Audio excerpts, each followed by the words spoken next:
Nasty on a Wednesday. It's a fast lane here on 101 ESPN. Jamie Rivers, Carey Davis. Glad to be here. Better late than never, Better buddy? late than never. Andrew Marsh, our guy Anthony's got the day off today. He's got some things he's taking care of, so we're driving the bus here for today. And Carey, Blues, last night, your thoughts? Well, Jamie, you were there. I watched it. Unfortunately, I was know, there. right? I don't know, man. I just looked like they were on vacation, ready to go, ready to get out of there. It just looked slow, sluggish, not what that 5-game winning streak looked like. I don't want to say, for me, it's hard to say that they didn't have the effort or the energy, but I mean, I think it's kind of lackluster a little bit. I think that would be the best way to put it. I'm trying to be polite. Why are you being kind today? Well, because, usually you're like all fired up, and I know you don't have your stuff all together I'm yet. moving slow here. I get it. I get it. My mic muff over there. I just, I don't know what that was. If I'm going to be completely honest, I don't know what that was that I watched last night. Yeah. Just looked like a group of guys that were like, in about 3-4 hours we are on vacation, and our flight leaves at 7 a.m. or, hell, I got a red eye tonight. I'm getting up out of here at 10 p.m. Let's get this thing over with. We've all been there. But when you are a team fighting for a playoff spot, I didn't like the effort last night. But you said that was going to be the possibility when you're playing a team that is not good. And it was not good. It was just sticky. Like, it was just, dude, everybody, what the hell is this? It was terrible. The first period, I'm looking at it going, if CD and Anthony are watching this right now, they're going, oh, I get it. Yeah. I get what he was saying. We're just here. Yeah. And it didn't look great. I don't have an answer for why. I don't think you have an answer for why. Other than it's vacation time. Let's go. Yeah, but that's 10 days. Get the hell out of here. I've been working hard. But you can still get 10 days. If you win the game, you still get 10 days. But the mind. The mind is the first thing. If you're mentally checked out. If you're already in Mexico or the Bahamas or... I was never good enough. Me neither. Trust me. What the hell are y'all doing? I gotta every minute. I'm that guy that would have been blocking a shot with my face in the last minute of the game because I'm like, that's just what I have to do. We got to go out of town. Yeah, well, I might not be going. I might be in the hospital. I got to finish this. I don't have time to rest. But, different strokes for different folks. And that's not just a Blues thing either. We saw last night that the Seattle Kraken did the exact same thing. They lost to the Sharks last night, 2-0. So they also were in a spot where they needed to win. They're in a spot to try and get back into the wild card. They needed to win that game, especially with the Blues losing. So this isn't just the Blues that deal with something like that. No, and a lot of times it's the better team that suffers the most because the team that's lesser has nothing to lose. Yeah, it doesn't matter. They already lose every game. They're going on vacation anyways. Yeah. So, but here's where I go with it, though. I was a little frustrated watching it and a lot more frustrated leaving the game last night because it's just a missed opportunity. You're tied at 54 points with the Kings and the Predators. You could have been headed into this 10-day break, this awesome get down to Mexico, find the sunshine, wherever it is, with 2-point lead. Course. 2-point lead on these guys. The beach. Like it's a missed opportunity. It definitely is. And for me, it felt like, and I know Coach Drew Bannister was pissed too. I would be as well. He was not happy. He did a great job of wording things properly because the competitive guy inside of him probably wanted to tear guys Is this when you go in there and want to break some things, break a stick, hit something like, what are y'all doing? What is the ultimate goal? Is the ultimate goal to get out of town? Because if it is, you're doing a hell of a bang-up job. Yeah. You're showing that. Or is the ultimate goal to hopefully get you a playoff spot and make a push to win a championship? That should always be the ultimate goal. I just didn't like just the energy. It was lackluster. No, it was very lackluster. Yeah. I called it. I said to one of the coaches, I won't name the coach because I don't want to put him on the spot, but I told one of the coaches, I said, that was a heck of a preseason game tonight.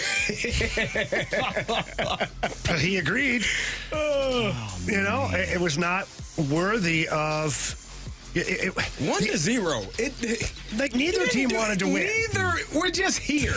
Like, can we keep the clock running and get the? It's like, you know what that was? It was like the last preseason game. Like, Well, that's why I call it that. Yeah, it's like but the last one, the first one, everyone is excited. You're a little bit, yeah. Last one, you're like, I'm done we with got to go through we got to do all 3 periods. We get it, but we don't have to if you don't want to. So I didn't like that from the standpoint of you did all this work and you've been competing in these games. You've been winning some games that you probably shouldn't have been winning. All those underlying numbers that we talked about, Carey, that, we turn our nose up at sometimes. Last night it reared its ugly head. Yeah. Because they only had 21 shots on goal, and they had 12 shots on goal, I think, heading into the third period. And I remember, pushing a little button on talkback to our producer. I'm like, is that shot clock right?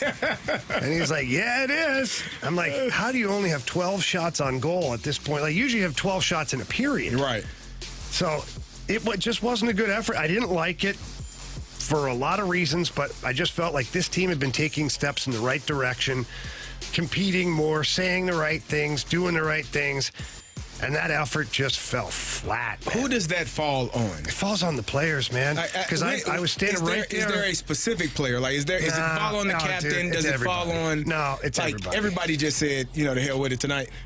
And it's not that they said the hell with it. It's just, I don't know. It's weird to explain because sometimes fans go, oh, they just gave up or they didn't try. It's not really that. It's just that you try things you shouldn't be doing. Like, look at how many turnovers there were last night. How many missed passes there were. How many passes in the feet there were. Like, it's that kind of stuff. You're not sharp with your execution. Right. The power play, 4.5 minutes of power play time. Carey, how many shots on net? I didn't think no. 0. Yeah, You're right. I didn't think so. No, Nothing. I didn't see. No, the first one, I'm like, hey, They barely got in the zone. A shot on net. Like, you do realize you have a man advantage. Like, that's what the power play is. Yeah, it's supposed to be. You got an advantage. Supposed to be. You should get a shot on. Wasn't last night. So, I don't know. Marshy, do we have any of the Bannister audio?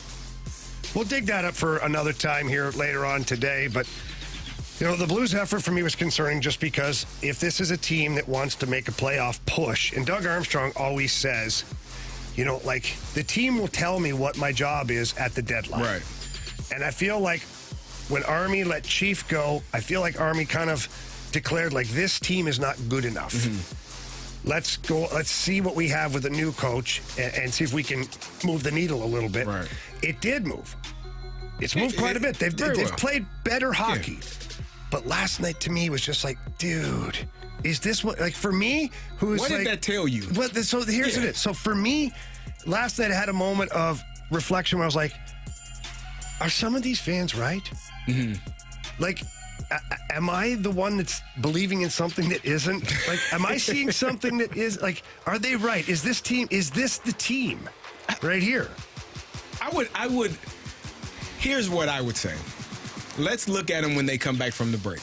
Because maybe you can use the excuse, and I hate excuses. I think they are terrible, and everyone has one and they all stink. But the fact that it was the final game before All-Star break, before, most guys are either going home to rest or going out of town to relax or maybe going to the All-Star game itself. Whatever your reasoning is for what you put on display last night. Let's just hope and wait and be patient. Give them 5 games after the break.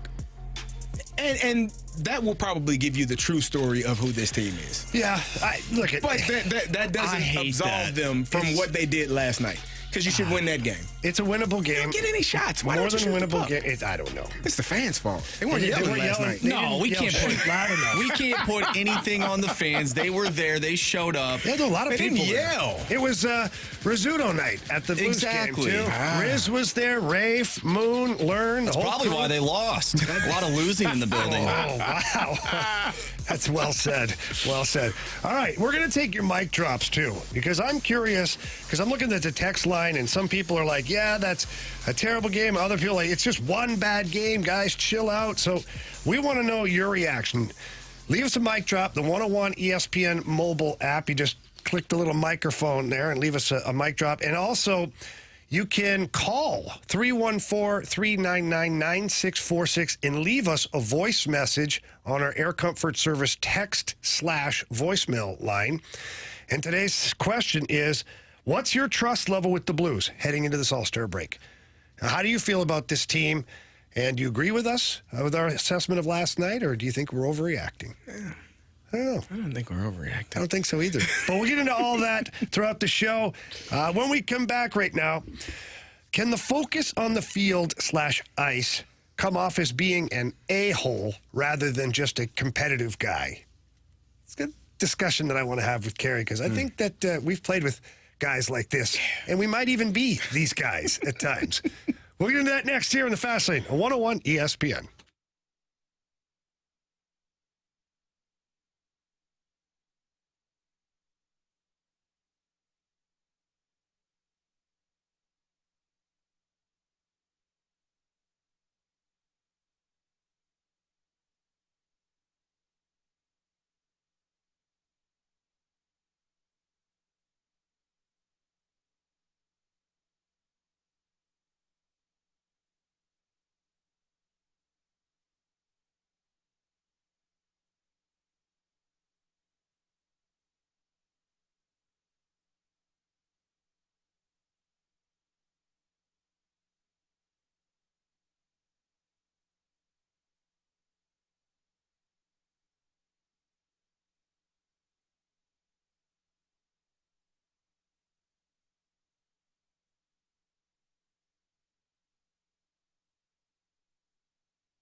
Fast Lane here on 101 ESPN. Jamie Rivers, Carey Davis, Andrew Marsh. I couldn't see the buttons, Carey, because Marshy put his little board here with what we're talking about. See. He blocked the soundboard, so I can't see when the little light turns blue that we're actually on the air. So, and the worst feeling is to jump on and be like, it's a Fast Lane, and you got nothing on. I thought maybe you would know from the beat drop when the beat drops. Marshy, sometimes you have a different spot where you want it to drop. That's true. And because there's times where I'm like, it's a fat, and I no microphone on, you're staring at me, you're still shaking your head, you're in the music. All right, we're back. It's 2:17 p.m. Your time check brought to you by Clarkson Jewelers. Before the break, I said I talked about athletes, and can the focus on the field / on the ice come off as being an a-hole rather than just being super competitive? And Marshy came up with this conversation or this topic based upon Travis Kelce, Patrick Mahomes, and the Justin Tucker thing. Mm-hmm. And so Marshy, he never stops working. He never stops working. He was listening to podcasts all night last night. He's always working. He was listening to the New Heights podcast, and here's Travis Kelce talking about that situation. Justin came out and he said it was more of a joking gesture and kind of a fun competitive, and I get it. I mean, he was kind of winking at me, like being a about it, like trying to get under the skin. Yeah, he knew what he was doing. I get it, but me and Pat, we've been having the same mentality for this game all week long, man. Yeah. And it was you got to go in there and have the right mind frame, have the right mindset, and we just weren't in a joking mood. We were ready to get after it. And so, Justin, sorry if we took it to a level that you didn't think it'd get to that way, but if you're going to be a I promise you, I can one-up you every time. Okay, a couple things to unpack with this. One, we'll get into that in a second. But two, Carey, I want to ask you a question. Do you think Travis Kelce does that if that's Ray Lewis's helmet? Probably not. Probably not, right? Nah, probably so not. It might not. Patrick Queen or Roquan Smith.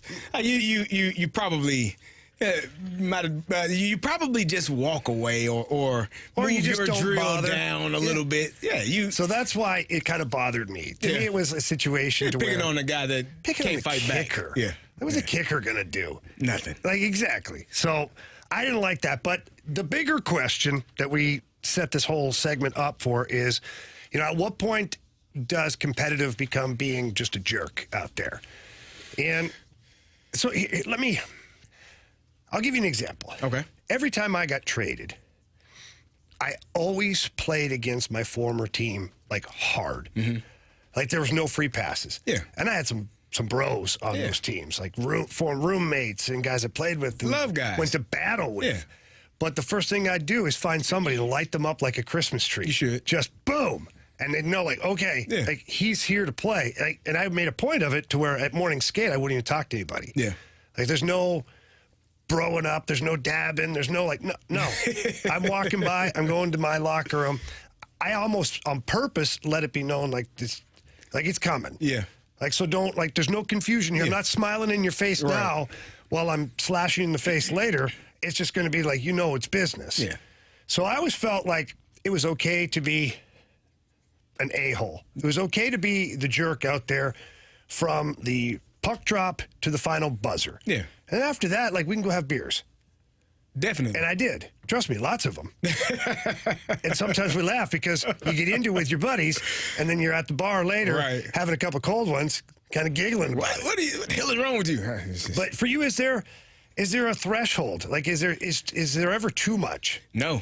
When I'm playing, like I am, if you aren't wearing the same color as me, it doesn't matter who you are, where I know you from, we until the whistle, until the final buzzer goes off, we are enemies. We're not friends. We could be brothers, but we are not friends during that moment. I mean, I've had moments. Scott Starks, the guy, I went to Hazelwood Central. Scott went to Hazelwood East. He played for the Jacksonville Jaguars. He's a punt returner. And I tried to kill him. I hit him. He said, "What are you doing?" I'll talk to you after the game, man. I got a job to do. I'm covering punts. I'm trying to harm you. I don't want you to get hurt, but I'm trying to let you know I'm here. And so that's part of it. I had teammates, guys that I've trained with. I'm going to do whatever I need to do to get my job done. If that impacts your job, that's on you. Your job is to beat me. My job is to not allow you. So, yeah. We'll be friends after. We can take a picture. We can swap jerseys. We can hug, laugh, all of those things. I'll text you, make sure you have a safe flight home. Love you, bro. But while we're playing, how's the kids, the wife, everybody good? See, I wouldn't mind talking to you before the game. I'll speak. But once the whistle blows, we are now competitive. We are combatants. We are not friends until after this game is over. And that's how I took it. And it didn't matter who you were. And most of my teammates that I went to college with or grew up with, they knew. They know that that's what it is. I'm the same way every time. Marshy, what do you think? I think nowadays, like, it seems like this generation of sports, we don't see that competitiveness like we saw back in the day. I think we see a lot of buddy now, and maybe that's because of social media and the way that players are brought up now. Like, especially in hockey, a lot of these guys they're playing with each other, and not that you didn't play with other players back in the day, but it just seems like things are different now. I think it's just like my generation growing up. There's just like a different mindset to it. They're very friendly now, in my opinion. How do we feel about that? Because I'm with you, because I see it too, right? I see these guys in warm-up to where they're like, passing each other pucks and like giggling about things, stretching. So the thing before, back in the day, is the red line was like sacred. Yeah. If someone crossed the red line, they got slashed. Or sometimes like if you stay on your side of the ice, and if someone crossed over, it's because they were trying to it was like prison rules. They're trying to take territory that they shouldn't be taking. Yeah. And if you don't defend that territory, that's on you. So it belongs to them now. So guys used to stretch right at the red line and look straight down. And usually it was like a couple of the tough guys would stretch 6 inches from each other at the red line. Not speak, stretch, looking down the red line.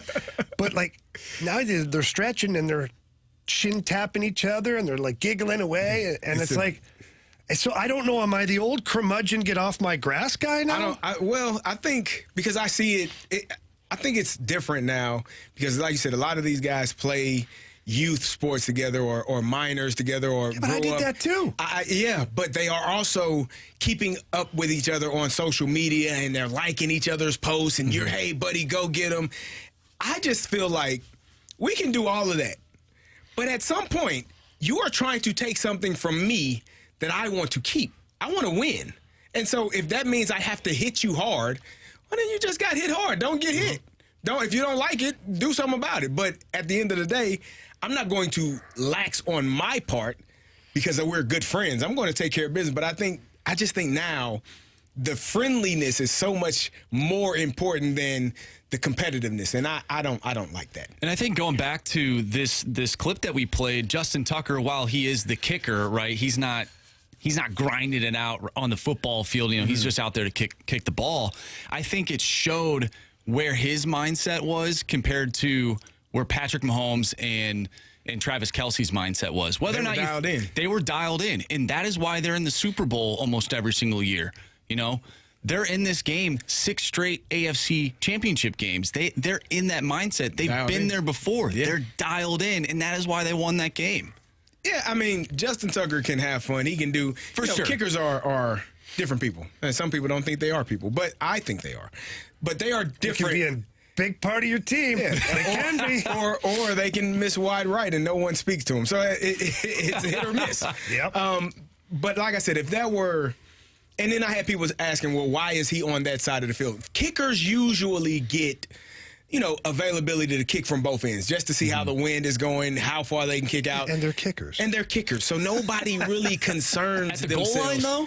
Yeah, I don't know why he was doing that. But, at the end of the day, I had no problem with Travis Kelce moving his stuff out of the way. Mm-hmm. Now, if I were a Baltimore Raven teammate and you did that to my kicker, now we have a problem. Yeah. Because you are picking on...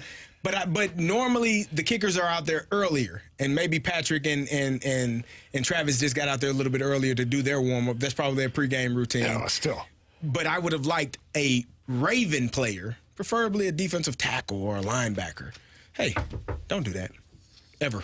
Yeah. Well, don't make that habit. We got served here by. Doesn't even have a number. It's called Versatile Property Construction. Somebody renamed it. Anyways, it says, so CD and Jamie, I guess you guys got into it only with tough guys, I'm sure. So I guess he's referencing me saying I had an issue with the kicker, like it being the kicker. No, here's what I did. I'm just gonna I'm perfectly honest with you. I usually found the best players and I tormented them, and I was dirty and I slashed and speared and punched and elbowed because if you do that enough, the tough guys come and find you because they've got to keep the flies off of the good players, right? Yeah. So for me, it was never about targeting a lesser guy or a tougher guy. It was who can I target that's going to make a difference in this game. Yeah. For me. It wasn't so much a target, but if I have to block you, if I have to tackle you, I'm going to hit you hard. I'm not going to lay off because you're my friend or because I have a relationship with you. Now I'm going to take care of my business. I've had people cheap shot me. Chris Draft hit me in the throat, in the flats. I ran a flat route, ball was thrown the other way. I'm jogging back, and he just two hands shivered right in the throat. And that was in 2007, Jamie. I haven't seen him since. I still need to talk to him. We need to get him on here. Yeah, I need to add, because we were teammates in Atlanta. Yeah. And so he hit me. I think I'm going to kill Chris. Like, I really am and I didn't get a chance to get to him for the rest of the game, but it still lingered in my mind. And so that let me know, hey, teammate, former teammate, whatever the case may be, you're going to feel this. And that was his way. And so it didn't bother me. It bothered me that he hit me, and I didn't see it. But if I would have got my chance to hit, I would have tried to. You'd have paid it back. Oh, man. Yeah. So here, for me, to put a bow on this whole conversation, I do think all sports have changed. For whatever reason, whether it's that they train in similar spots in the offseason, they use the same trainers, the same strength coaches, same agents, social media, put it all in the bucket. The game has changed that way. Yeah. However, the teams that win seem to have more of the guys that have that old school mentality. I agree. If you look at the champions every year, like right now, if the Chiefs go on and win the Super Bowl, Travis Kelce and Patrick Mahomes had that old blank you attitude in that situation. They don't care if it's a kicker or whatever. You're in my territory. Get out you the look way. at the Vegas Golden Knights last year. They had a bunch of big, strong oak tree defensemen. They cleared the front of the net. They played a physical brand of hockey. They won. Do you think that they cared about the feelings of the opposition? Didn't No. matter. Go back to the 2019 Blues. What's the one thing? Oh, they're bullies. Everybody calls them bullies because the San Jose Sharks could barely dress a team for the final game of the series. But they won. Yeah.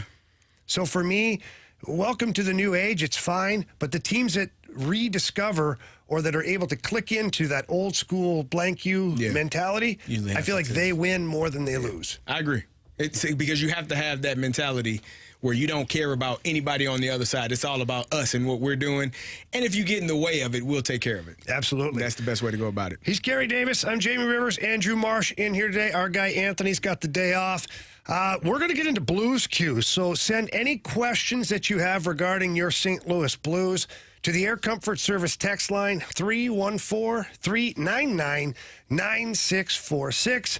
Blues Q's next on 101 ESPN.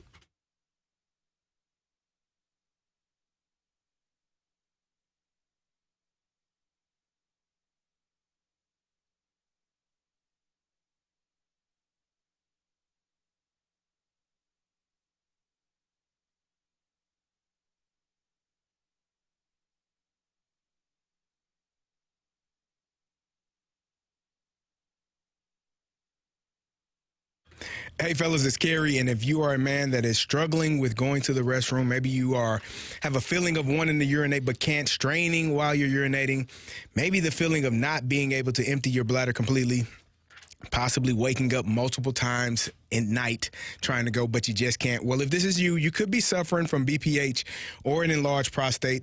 No need to worry. My friends at the Midwest Institute for Non-Surgical Therapy, they have the solution.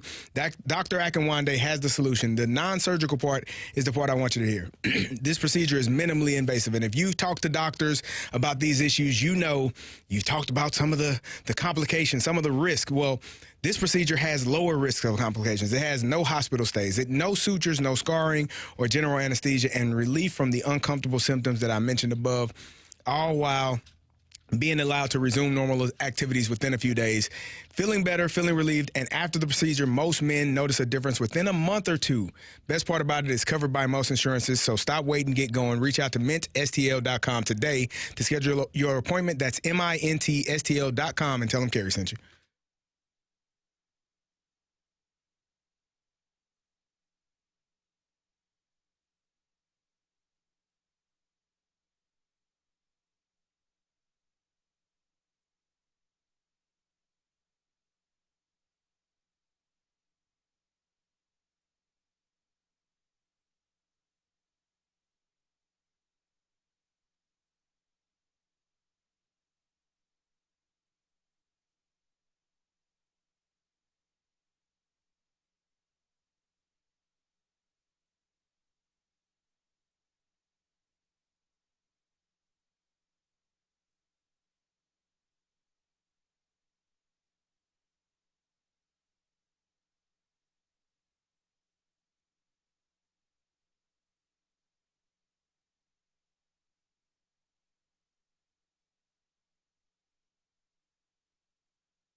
101 ESPN Sports Center.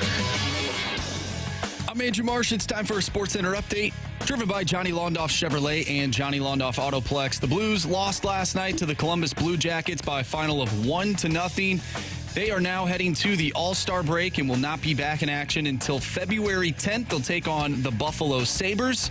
We'll talk more Blues hockey throughout the remainder of the show. We'll also have Jeremy Rutherford, our Blues insider from The Athletic. He'll join us at 4:30, so stay tuned for that. Coming up next, though, we have our Blues Cues. So if you have any questions about the first half, about last night's game, anything regarding the Blues, or maybe you just have an NHL question for Jamie or Carey, send it our way to the Air Comfort Service text line, 314-399-9646. Blues Cues coming up next. I'm Andrew Marsh, and this Sports Center update is driven by Johnny Londoff. Find new roads and shop 24/7 at londoff.com and londoffAutoplex.com. Are you kidding me?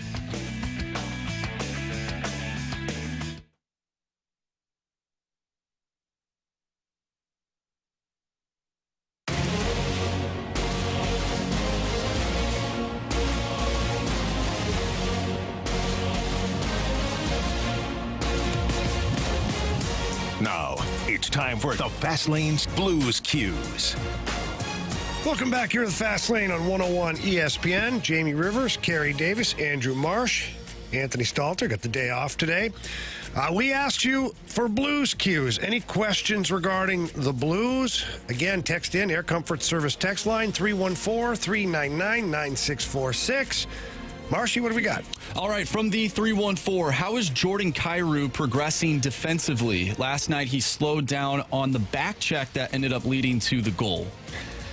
Well, yeah, I mean, if you isolate, what's the thing, Carey? The video can always find the mistakes. Oh, yeah. Like, there's nowhere to hide. Yeah, eye in the sky don't lie, what we used to say. And the coaches can make or break you with a video session. Because they can find 5 great things that you did, and it looks like you had a spectacular game, even though you were -3, maybe you scored on 3 times, or they can find 5 things that were terrible, but you had 4 goals, too, and make it look like you had an awful game. Yeah, I told you about that yesterday. I had a 100-plus yard rushing game and went into the meeting and was like, oh, this is a terrible meeting for me. Oh, my God. Just want to go home. To get back to the question here, Jordan Kyrou has absolutely taken steps in the right direction with a more well-rounded game. He's back-checked a lot better. He's got a better defensive mind in the Blues defensive zone this year. He's broken up several plays. He doesn't get a lot of credit for it because people always seem to highlight the ones where he doesn't make the right play. And I said this before, Carey, and I'll say it again, is the dirty little secret is that you really don't want him to be a 200-foot player. You want to be a goal scorer. You want to be a goal scorer. With that being said, is there any frustration that he didn't even get a shot last night? Because is that a him thing? Is that the team you're playing thing, schematics, how it all works out? But shouldn't you be, if you're not concerned about him playing, not necessarily concerned about him playing a 200-foot game, shouldn't he be more aggressive on the offensive side? Yeah, and I thought he was to an extent. Now, the fact that he didn't get a shot on goal, like that tells a story, but not the full thing. Okay. You know, and that line was okay last night. The power play was not good. And so when those things happen, those dynamic players, like it's like having a dynamic wide receiver. Right. Like, if he doesn't get the ball, like, did he not work hard enough to get open? Right. Well, that's not necessarily true. Yeah. Like, sometimes he's open, but the quarterback doesn't pass to him. Correct. So it's a loose comparison, but still, nonetheless, I'm trying to take skill positions, you know? And look, you want Jordan Kyrou to compete. And I think that's the biggest thing is you want him to be able to play in the last 5 minutes of a game. Whether you're ahead or you're behind. Right. You want to make sure that he can play out there, make strong defensive plays, make strong puck plays. But after that, man, you want him off the leash.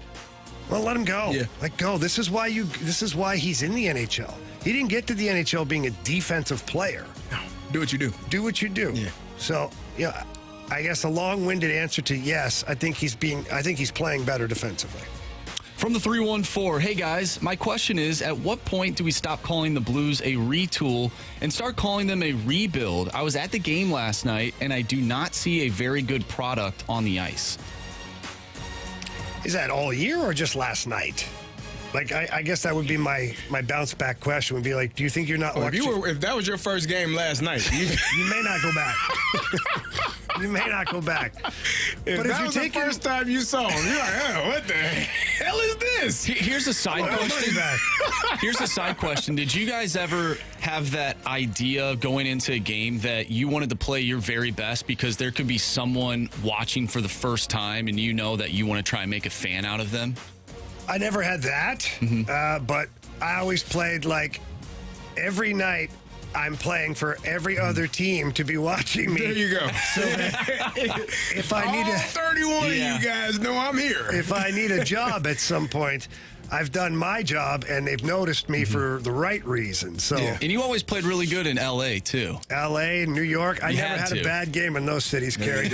Is this coincidence or not? I'm not sure. Good times. Yeah, maybe. I used to tell myself, this is kind of the sickness of professional athletes. Like, there is a level of sickness to it. Like, there definitely is. You have to be a little bit out of your mind or off your rocker just a little bit to play at that level. Like, you have to psych yourself. I used to literally tell myself, and I believed it, Jamie. This is not an exaggeration.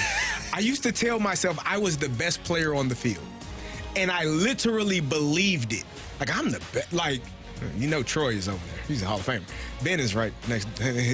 There's James Harrison. I don't care. Yeah. Ray Lewis I'm the best player on, and in my mind, as sick as that sounds, I truly believed that. You have to. You have to, yeah. You have to, or you can't last. You won't make it. Yeah, I agree. Yeah, it's a level of, I guess, delusion, blind confidence, and once you lose it, it's over. Once your mind goes and you no longer feel that way, you can go ahead and pack it up.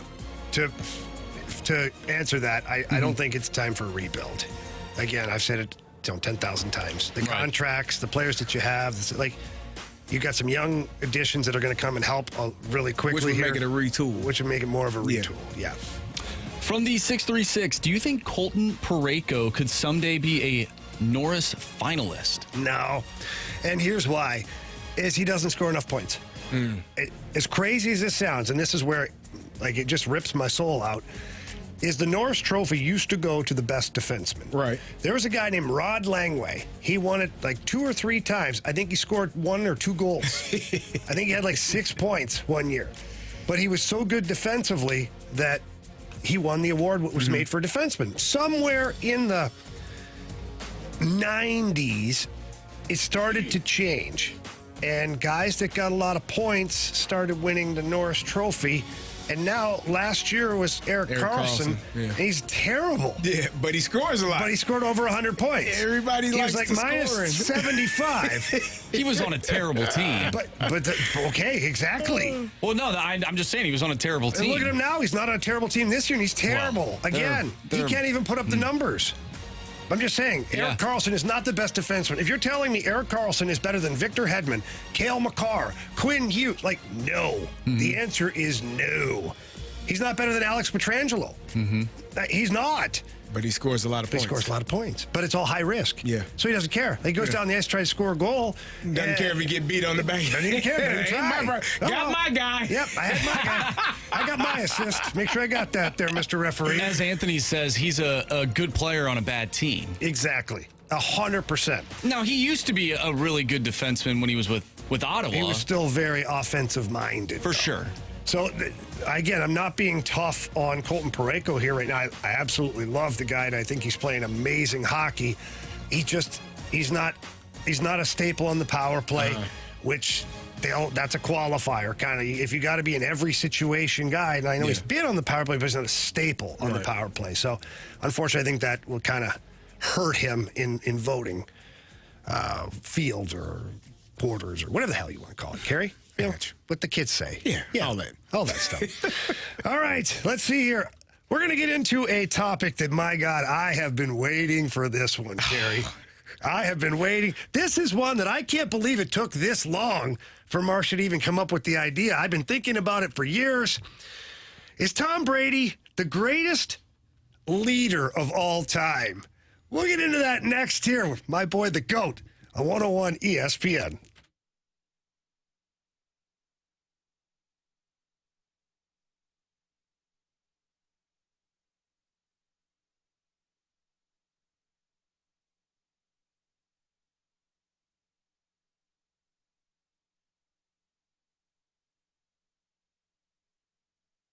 Pure Performance, your one-stop shop for all aftermarket accessories. And if you're looking for oversized tires, if you're looking for that off-road package, lift kits, leveling kits, those fancy light packages, maybe you got a pickup truck, want some cool Nerf bars on that thing, Pure Performance is the best in the business. And if you just need tires and wheels, regular tires and wheels. Right now, Big Hoss, my son, is sitting over at Pure Performance as we speak, getting 4 tires put on his SUV. Shelby is taking care of them over there at their facility, which is 25,000 square feet, has got everything that you've ever wanted as far as an accessory is concerned. It's located in St. Peter's, right off of Highway 70. And again, walk in, ask for Shelby, tell that Jamie Rivers sent you in. She's going to help you out, man. And whatever your budget is, they're going to get you the most for your money. And the technicians are fantastic. They do impeccable work, and you're absolutely going to be thrilled with the vehicle when you get it back. So please stop by, tell them I said hi, and also you can visit them online at pureperformance.com. That's pure, P-U-R, performance.com.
It's a Fast Lane here on 101 ESPN. Carey Davis, Jamie Rivers, Andrew Marsh today.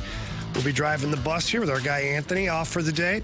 Okay, so Carey, I know you've said it many times that Tom Brady is probably the greatest quarterback of all time. I don't think I ever said that. I've heard you say it several times. And you know what? I agree with you. You would. Sometimes we don't agree. I agree with you on this, okay? Now, one thing I didn't realize that we'd be talking about, okay, and this is kind of fun that this has surfaced in light of the split up between Belichick and Brady, and then the firing now of Belichick, or the letting go, or whatever you want to call it. Moving on from Bill Belichick in New England to where Bill Belichick right now is playing musical chairs. The music's about to stop, and he's not going to have a chair. Out of house, out of home. So you think to yourself, okay, like Bill Belichick was the mastermind of this New England Patriots, the Patriot way, the leader of the ship. But hold on a second. Maybe Tom Brady was a bigger part of this than we thought. Tom Brady was on the Pat McAfee show talking about leadership, and I'm not going to lie, Carey, boy, he got the blood pumping for me. I know, you called me right after. You were excited, too. Here's Tom Brady on the Pat McAfee show. I love leadership, and I love people that are selfless. I hate selfish teammates. I don't like being around people that are self-serving and always trying to create their own self-serving narrative about who they are. I love teams. I love team sports. I love celebrating success with other people and the businesses I'm a part of, whether that's being a part of the Fox broadcast team. I know that I'm just playing one role. Whether it's being a part of Noble, I know I'm playing one role. I need a lot of other teammates to help me come in and be successful, and I embrace that. There's so many things I'm not good at, and there's so many things I don't know. I get to be around people that are the best in the world at what they do, and I get to learn from them. So I see that as just continuing to add to my own learnings and my growth, and I still have hopefully a long life ahead. We'll see how it goes, but I've enjoyed it to this point, and hopefully there's a great second chapter ahead. Marcy, do me a favor. Can you start that over? Just the beginning of it, and I'll tell you when to stop. I love leadership, and I love people that are selfless. I hate selfish teammates. Stop it there. I mean, it speaks volumes to me. Yeah. It kind of puts things in perspective for me of why Tom Brady had such success. Yeah. Now, did some of this start with Bill Belichick making it all about the team? Yeah, it did, for sure. But that's ingrained into a human being. Yeah. And, when you talk about teams and needing leadership and quarterbacks that are leaders, like, that to me is a leader. And I'm not saying that Patrick Mahomes doesn't say that. I'm not saying, but right now we have Tom Brady on record saying things that make sense. For me, I think it's if you have a team, if your best player feels that way, first of all, you are probably going to be a really good team. I think of Tim Duncan with the San Antonio Spurs. When your best player is able to be coached by the coach, then everyone else tends to fall in line. And that mindset of, I hate selfish people. I hate people that care more about their accolades than what is best for the team. Because what I've learned is when the team has greater success, everyone benefits from that. As opposed to, well, I got mine. We'll see you get yours. Maybe you get yours. No, we win championships. 1, 2, 3. Everybody starts eating and starts, to be able to have success off of that. So I love that mindset. Do I think he's the greatest leader of all time? I don't even think he's the greatest quarterback. I know you imagine me calling you and reminding you of Carey. that. I think the greatest quarterback is Peyton Manning to ever play the game. Now, Tom Brady is a great leader. He has done great things in New England, done a great thing in Tampa.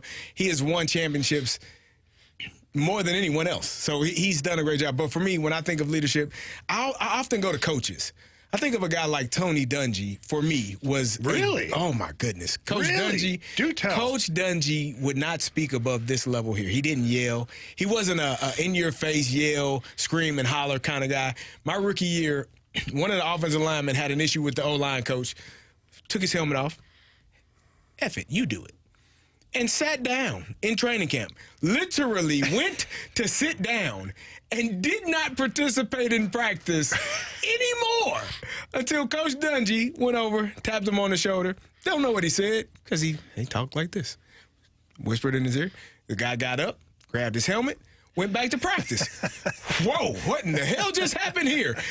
Coach Dungy did not raise his voice, just quiet, and he was about service, making sure that everyone understood we are all equal, we are all working hard, we are all on the same page, and we are all working for a common goal. That's the type of leadership. I think about Phil Jackson, who clearly won so many championships with some of the best players. Talent there.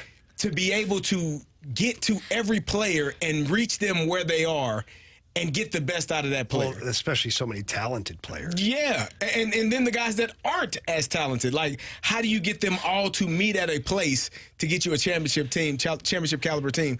Those are the guys that I think about in terms of just great leadership and leadership qualities.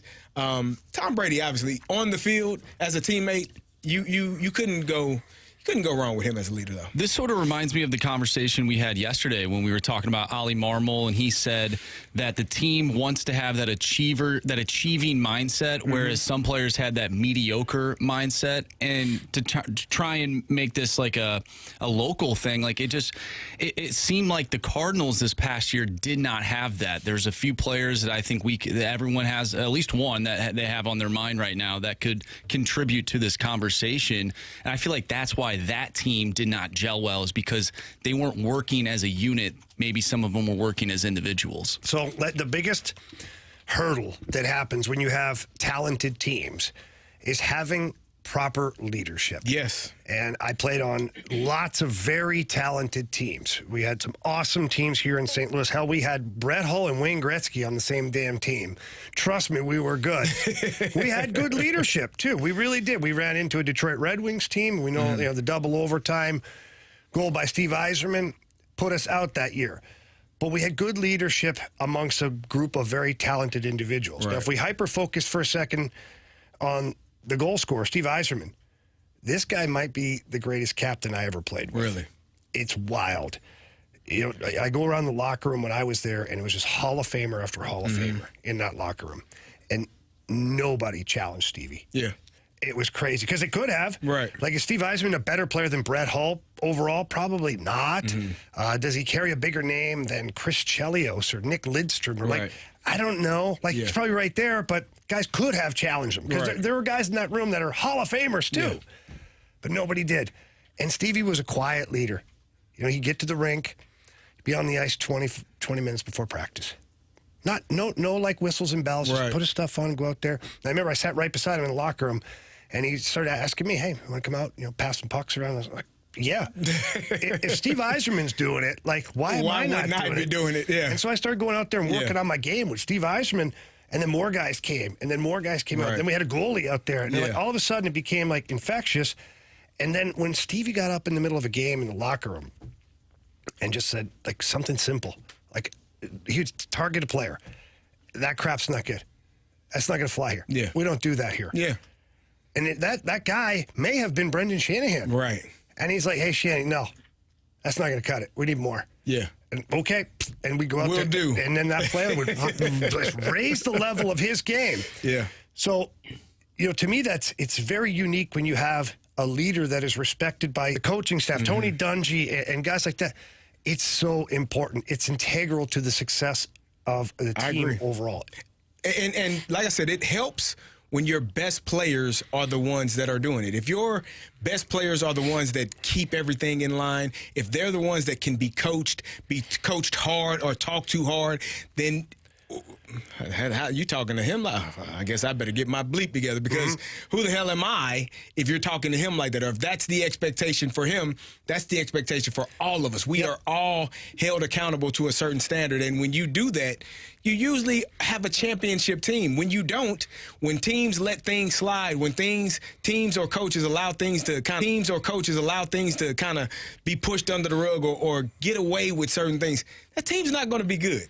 You're going to find a reason or a point where life is hard and somebody has to be the one to step, but you don't have that person because you have allowed things to slide throughout the entire year or the offseason or in years past. And now you get to that critical point where nobody is able to speak up or say anything because you just don't have that in your locker room. Yeah, and one other thing to add to that before we close it out here is that the best players or who are the captains, like your leaders, it's amazing how, and I fell into this category, how they recruited, like if there's a general in the Army, right?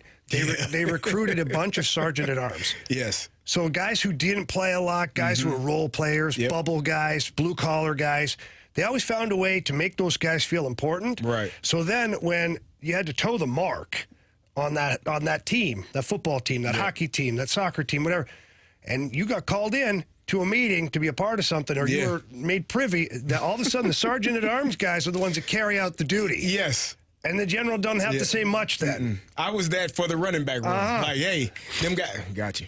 Exactly. Like, hey, we need to be better. We're not doing well enough. We're not doing this.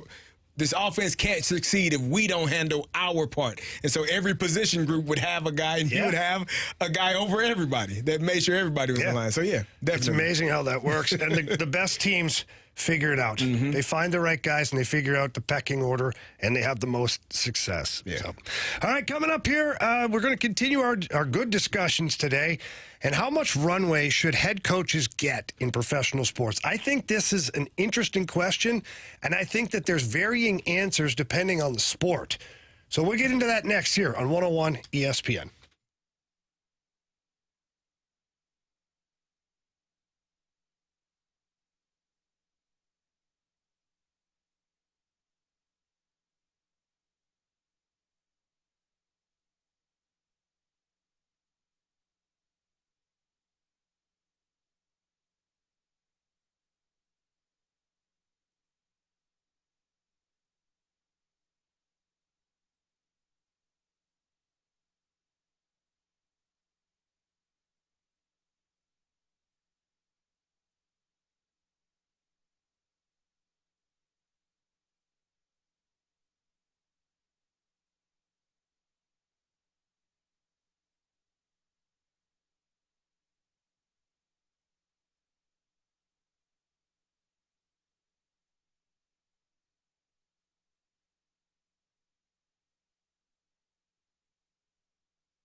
Welcome back to the Fast Lane here on 101 ESPN 304. Your time check brought to you by Clarkson Jewelers.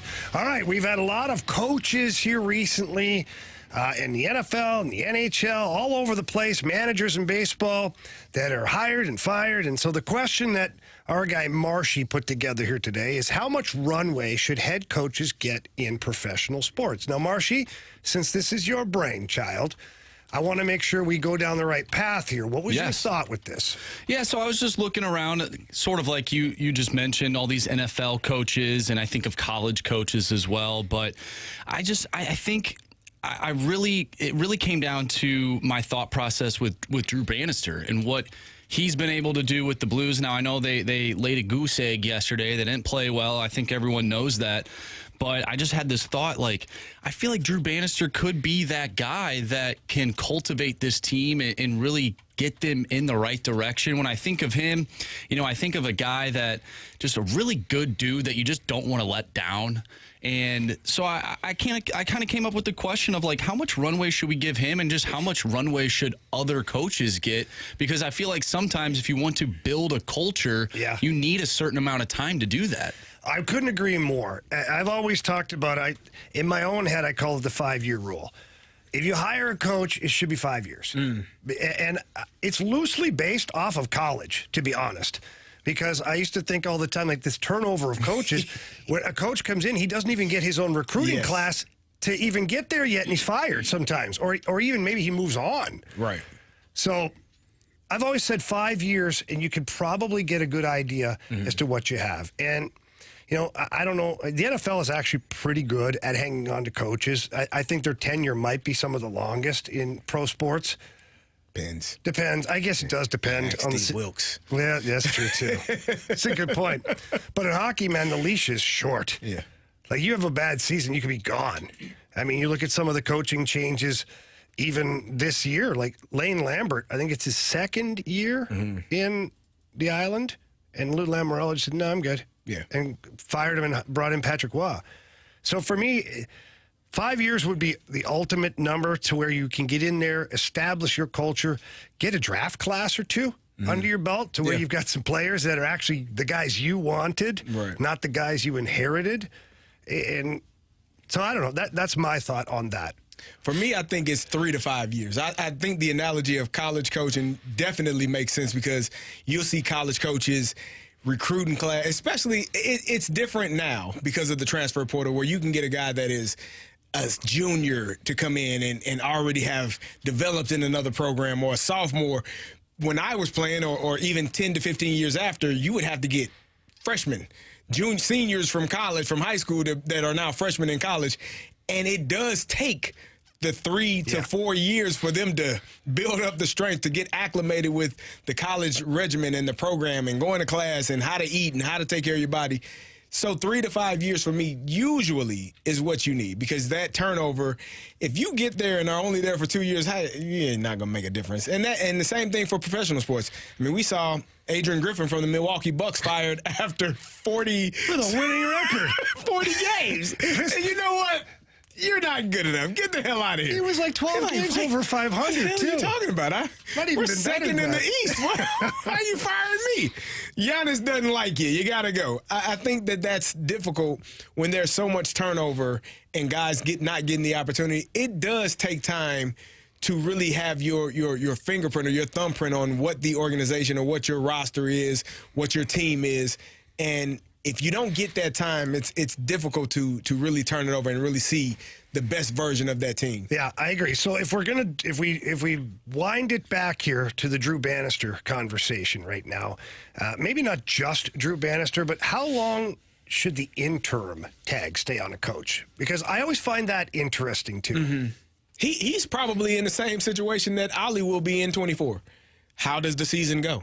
How well? But is that fair? No, because this is not for this him. Is none of his guys. Not for him. It's not. This is a team he was just given. He inherited not just the team, but he inherited the coaching staff too, and the mindset and mentality that they already had. Like, you're working to change or shift the mentality of an entire team midway through the season that wasn't very good to start the season, obviously, because you got the coach fired. Well, and you have a whole bunch of systems that were in play that were not yours that you know yourself, I mean, imagine in football trying to change halfway through the season to a new playbook. I know that's way more complicated. It would be brutal. But it's still a heavy task even for a hockey team to change their defensive scheme, their forecheck, their power play. So right now, they're working on versions of what they had all season and maximizing that because Drew Bannister probably couldn't bring his own recipe to the table. Does the terminology change in hockey? No, like for us, it's playbooks. Like you could have, I mean, it could be so different. The same play could have a completely different formation name, snap count, a terminology for what the play is called. No, it's not like that. Thank God. Thank God. That would be awful. Trust me. No, everything's pretty much the same. Gotcha.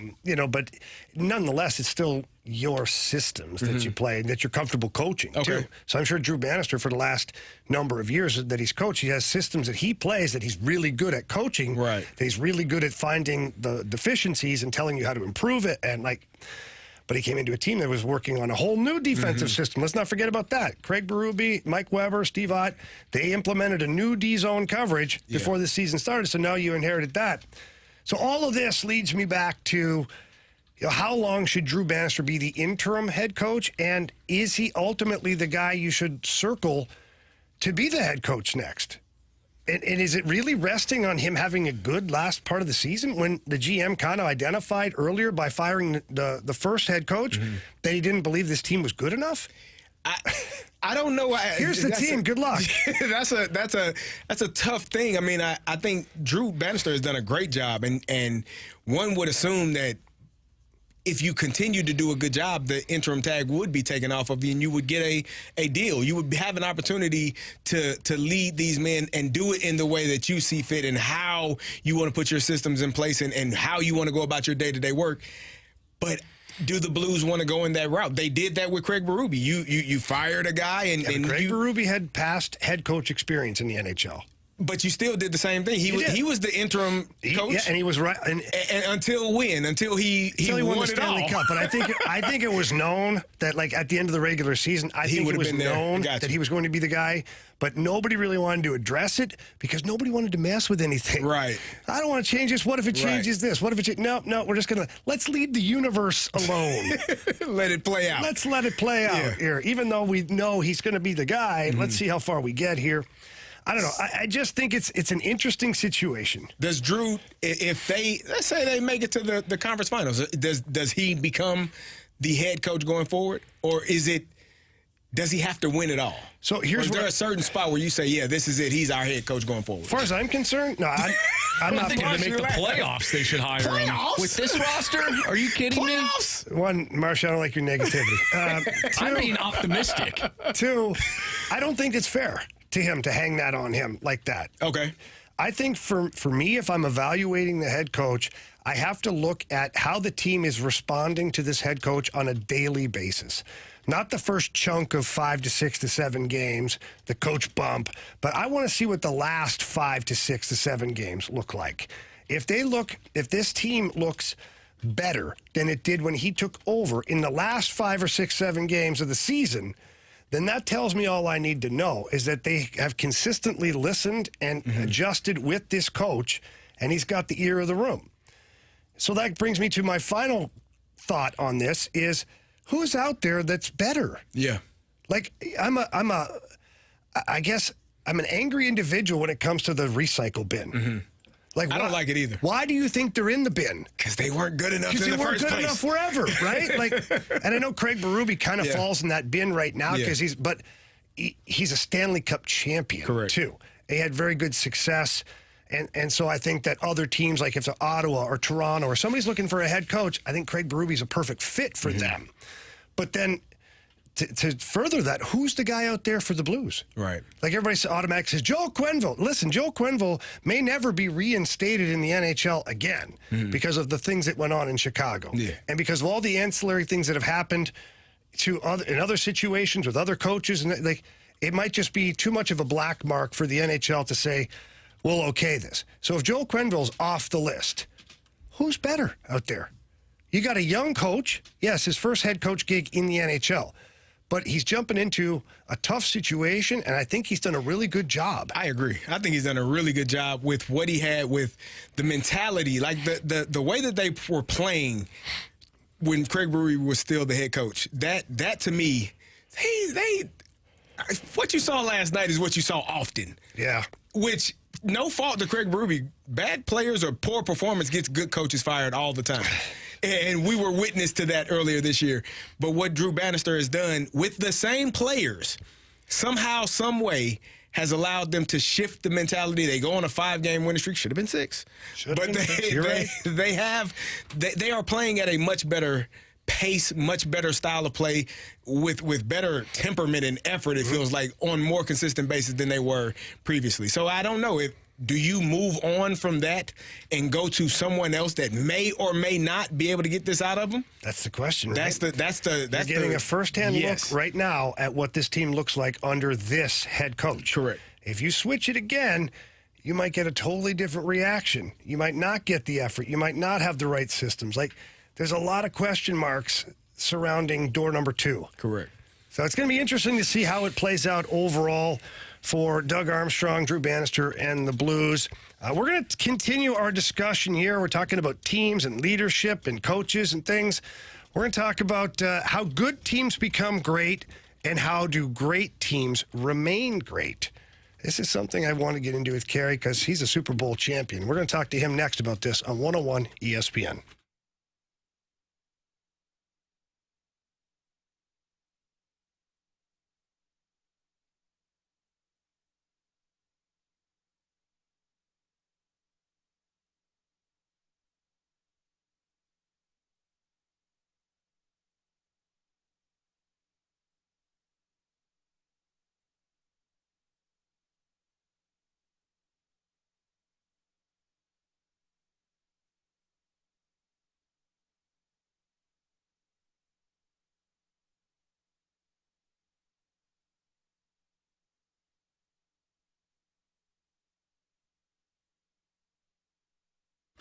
If you are currently looking to save money on your car or your home insurance, Allstate and the Bib agencies got some of the most competitive rates around. And it's not just about the rates. It's about the customer service. How many times have you had a situation to where something's gone wrong? Maybe it's something's flooded. Maybe the roof has got shingles missing. Maybe you've gotten into a car accident. It's stressful. You pick up the phone, you need to call your insurance agent because you need answers. But you got this 1-800 number, and somebody on the other end answers, and they don't know who you are. They don't know what's going on. And then maybe they're going to pass you on to somebody else. And then that new person, they've got to ask you all the same details. That's what it was like for me. Not anymore. I have Tracy Bibb and the Bibb Agency, and I don't have to worry about that stuff. My daughter had a fender bender not too long ago. She was able to call Tracy Bibb right there from the scene of the accident, and Tracy talked her down, informed her what she needed to do, made sure she followed the process exactly what it was supposed to be. That's what it's all about. That's what I need from my insurance agent is what you should expect from yours. And all you have to do is call Tracy for a free non-committal quote. That number is 314-328-4260. That's 314-328-4260. It's no fib. You're in good hands with Tracy Bibb.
Fast Lane here on 101 ESPN. We're talking about good teams, great teams, Carey, and how great teams remain great. And I guess that's the ultimate question here is, you played on a Super Bowl championship team. And how did that team become a Super Bowl championship team? And then how did you guys stay at the top like that? Accountability. Like holding each other to a certain standard. It was simple as, if you're not doing your job to the level that they know, meaning your teammates know you're capable of, you'll get called out. Or you'll be expected to reach that standard because we've seen it. We've seen it in practice. We've seen it in games. We don't know why you didn't do it then, but we expect it next game. So let's get it done. I tell the example of we played in the divisional round against the Chargers. And I dropped a third down pass. It was 3rd and 5. I dropped it, didn't convert. I got stopped on the goal line at 4th and 1 and didn't score. And I'll never forget, I'm sitting in the training room, and James Ferrier, who was our team captain, who was our leader, and Larry Foote just came and pulled up next to me. What's up with you? Huh? Why the hell you didn't catch the 3rd down? Why didn't you score? These are defensive guys, not the offense, defensive linebackers. We know you can do that. We need that from you, bro. And it wasn't they weren't attacking me. It was just like, we know you can do it. Come on. We need you. We need you to do this. And so the opening kickoff, like in my mind, I don't want to let those guys down. I think when you have the standard of not letting your teammates down, you are going to run through a brick wall for them if you have to. Literally, you will try. You might not make it through, but you'll try because you don't want to let those guys down. And in the opening kickoff of the AFC Championship game, I put a guy to sleep because I'm not. And I looked at it. I'm going. I got a couple more of them. Yeah. I'm going to do this because I know I'm capable. 3rd down, got the conversion. Let's go. Like, this is the expectation. I won't let y'all down again. I'm sorry that y'all even had to come have this conversation with me in this moment. So I think great teams or championship teams hold each other to a certain standard, and that's throughout the entire organization. That's coaches, that's players, that's the food staff. Everyone is respectful of each other. They have a standard. You know what that is, what's expected, and you go out there and take care of your business. All right, so that's one Super Bowl champion right there, Carey Davis. Let's hear from another one. 7-time Super Bowl champion. He got 6 more. Tom Brady, who talks about this on the Pat McAfee Show. Tom, take it away. I think that there's a certain way that the team needs to operate in order to be successful. And I was okay with that. If the coach was going to be hard on me, I was going to accept the difficult coaching because I needed to hear it. And again, it motivated me. And there was a lot of players on our team that would see me get coached hard and that they would say, okay, I got to step my game up because I don't want to get yelled at. Tom's getting yelled at. I don't want to get yelled at. How do I up my game? And I think that's what accountability looks like. And you can't be, so have your ego so big that, any criticism is going to, lessen your confidence. I mean, look, you're going out there in the Super Bowl in 2 weeks in Vegas and you got hundreds of millions of people watching. You better be tough at that point. You better have not go in there with, a weak attitude. Fragile. I think you got to go in there and you got to embrace the challenge, embrace the opportunity. You're going to be tested. And if your coach tests you and your teammates test you, then you can go beat your competition. So it's amazing that Tom Brady and Carey Davis are saying a lot of the same things, right? No, it's not amazing. That's why they wear rings. So, but you guys are laughing, but I'm dead serious. That's how it is. This is why I set it up this way, though. For you to tell me about that, and then on cue, you had not heard that audio. I had not heard that, no. Not heard that audio. Yeah. And he talks about basically the same thing. He words a little differently at times, but he says the same thing. You have to be able to be coached. You have to be able to be held accountable. If you get in your feelings every time you make a mistake and somebody gets on you, that's one of the things when we talk about the Blues that used to, earlier in the season, would drive me crazy. If Robert Thomas or Kyrie missed the shot and missed the shot on goal or got it or it didn't go in, they were looking up at the sky like body language. Hey, so what? Yeah, I'm with Everybody, there's not a player in the NHL that has not missed a shot. There's not a player in the NHL that has not passed a poor pass. There's not a player in the NFL that has not missed a block or all of the things that you do. We always want to be correct, but we all make mistakes at some point. How do you respond from that? And your teammates are watching you. How are you going to respond? Are you going to sulk and go into have a fit and be down for the rest of the game? Well, you can't do that. We need you. Come on. Don't worry about it. Next play. So I think that mentality and the accountability that you have for yourself and for your teammates is what allows you to be a champion. So when I ended up going to the Red Wings, that obviously was an incredible hockey team. We finished first in the league and whatnot. And just a great team. We had won the Stanley Cup the year before. And I got there, and you think to yourself, like, I was signed as depth defenseman. Just like 6'7". Yeah. Like, I might not play, might play. Not sure. If there's injuries, I'm in. Right. Right? So you think to yourself, okay, like, I'm not really a big part of this. I mean, I'm a guy. They got all these Hall of Famers. I mean, like I said, go down the locker room, I had Yzerman, Zetterberg, Lidstrom, Schneider, Chelios, Hatcher, Holmstrom, Hull, Shanahan. Like, just go on and on and on. Like, that's our team. We had some guys. So then you go around the room and you hear Rivers. You're like, hey, wait, what? Who? But what I learned quickly was, and this was leadership from guys like Steve Yzerman and Chris Chelios, I was needed. And Ken Holland, who was the GM of that team, he made it crystal clear to me. He said, listen, you have been brought here for a very specific reason.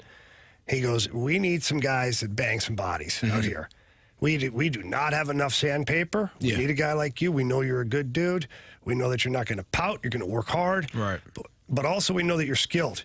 You can skate. You can pass. You can shoot. We need that. And so I knew from the very beginning, like, I was needed. Right. And when I did my job, like, that got highlighted. The coaching staff would pull those clips. If I played 8 minutes in a game, and I'd have 2 video clips of, like, stuff going good. Right. Where I'm hammering a guy or blocking a shot or doing something. And guys on my team, like, you'd lay out in front of a shot, taking the rib cage, and whatever it is, just awful pain. You come to the bench and guys are banging on the boards and, like, tapping you. Like, that's because they knew that you were a very important piece of the puzzle. And so to answer the question of how do good teams become great, by having accountability, by having a role, and performing their role to the best of their ability. I agree. And then once you become great, you keep that standard in order to remain great. Yep. And that's what you can say what you want about the Patriots. You can say what you want about the Chiefs right now. Pick any dynasty team. The Steelers way back when. That's what they had. They found great, and they didn't want to let it go. Right. The standard, Mike Tomlin says the standard is the standard. Like, we have a standard, and we don't dip below that. This is what we do, and everybody has a part in it. Every role is integral to us winning a championship. There weren't guys that were going to lay on the ice and take a slap shot potentially to the face or to the ribs or hit you in a shin where there's no padding, and now you got a bruise there for 3 days. Like, some of those guys weren't. That's not our job. We'll see you on the other end. But your job is to do that, and we can't win unless every man is doing their specific role and doing it to the best of their ability. That's when you have a championship team. And it's cheesy to say this, but it is absolutely true. The teams that have the most success for the longest amount of time, it's because they're playing for the logo on the front, not the name on the back. Yep. There's a reason that saying exists, and I believe in it firmly. So, anyways, that's Carey Davis, Jamie Rivers here. Andrew Marsh. We're going to get into one of our favorite segments next. I think it's some of our listeners' favorite segments. I don't know. We'll find out. But you can text in to the Air Comfort Service text line for Prove Me Wrong. That number is 314-399-9646. You put a scenario out there for us, and whether we agree with it or not, it's our legal responsibility to prove you wrong. That's next here on 101 ESPN.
101 ESPN Sports Center. I'm Andrew Marsh. It's time for a Sports Center update brought to you by Saliga Heating and Cooling. The Blues lost last night to the Columbus Blue Jackets by a final of 1-0. They are now off for the NHL All-Star break, but they'll be back in action on February 10th to take on the Buffalo Sabres. We'll talk about last night's game with our Blues insider from The Athletic, Jeremy Rutherford, at 4:30, so stay tuned for that.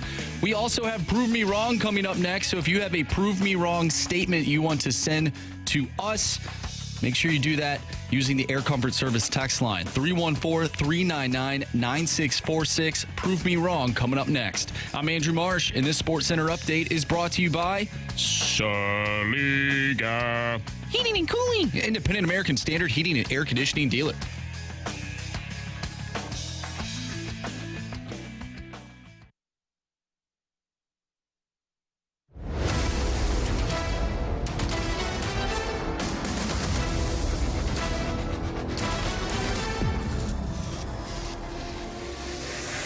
Prove me wrong, kids. Prove me wrong. It's that time of the week again here in the Fast Lane on 101 ESPN. It's time to prove me wrong. I love that guy's voice, too. You text in to the Air Comfort Service text line 314-399-9646 or visit the Snake Pit, our YouTube channel, sponsored by the Air Alliance team.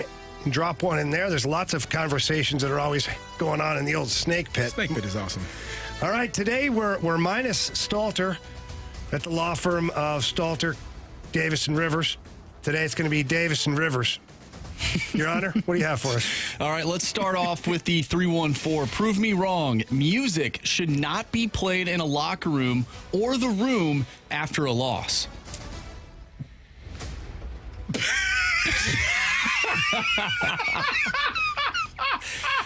You know what?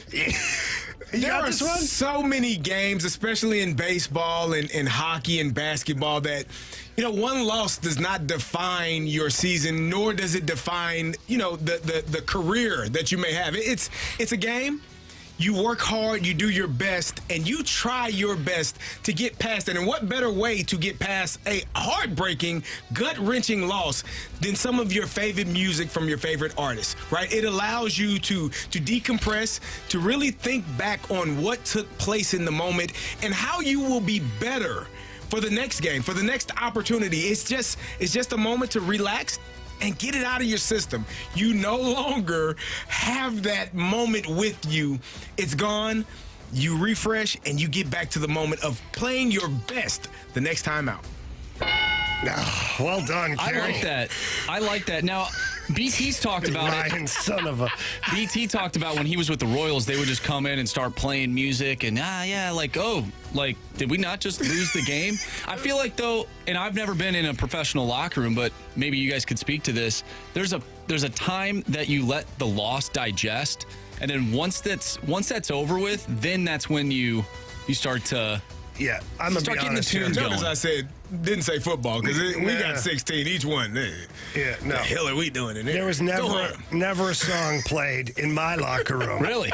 When we lost. I don't recall one either. Wow, okay. You don't know. What the hell are you celebrating for? Go to hell home. The only music that you're allowed to listen to is the music at the bar once we get there. There you go. By that point, I'll be decompressed enough to maybe not want to bash someone's face in for losing.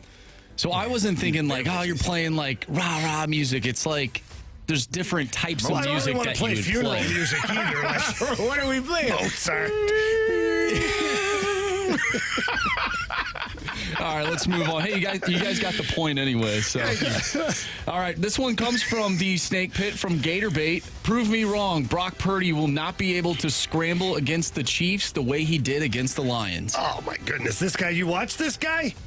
He finally is just unleashing his rushing ability out there. He's been hanging on to that in his back pocket like the ace of spades here now for a couple of seasons.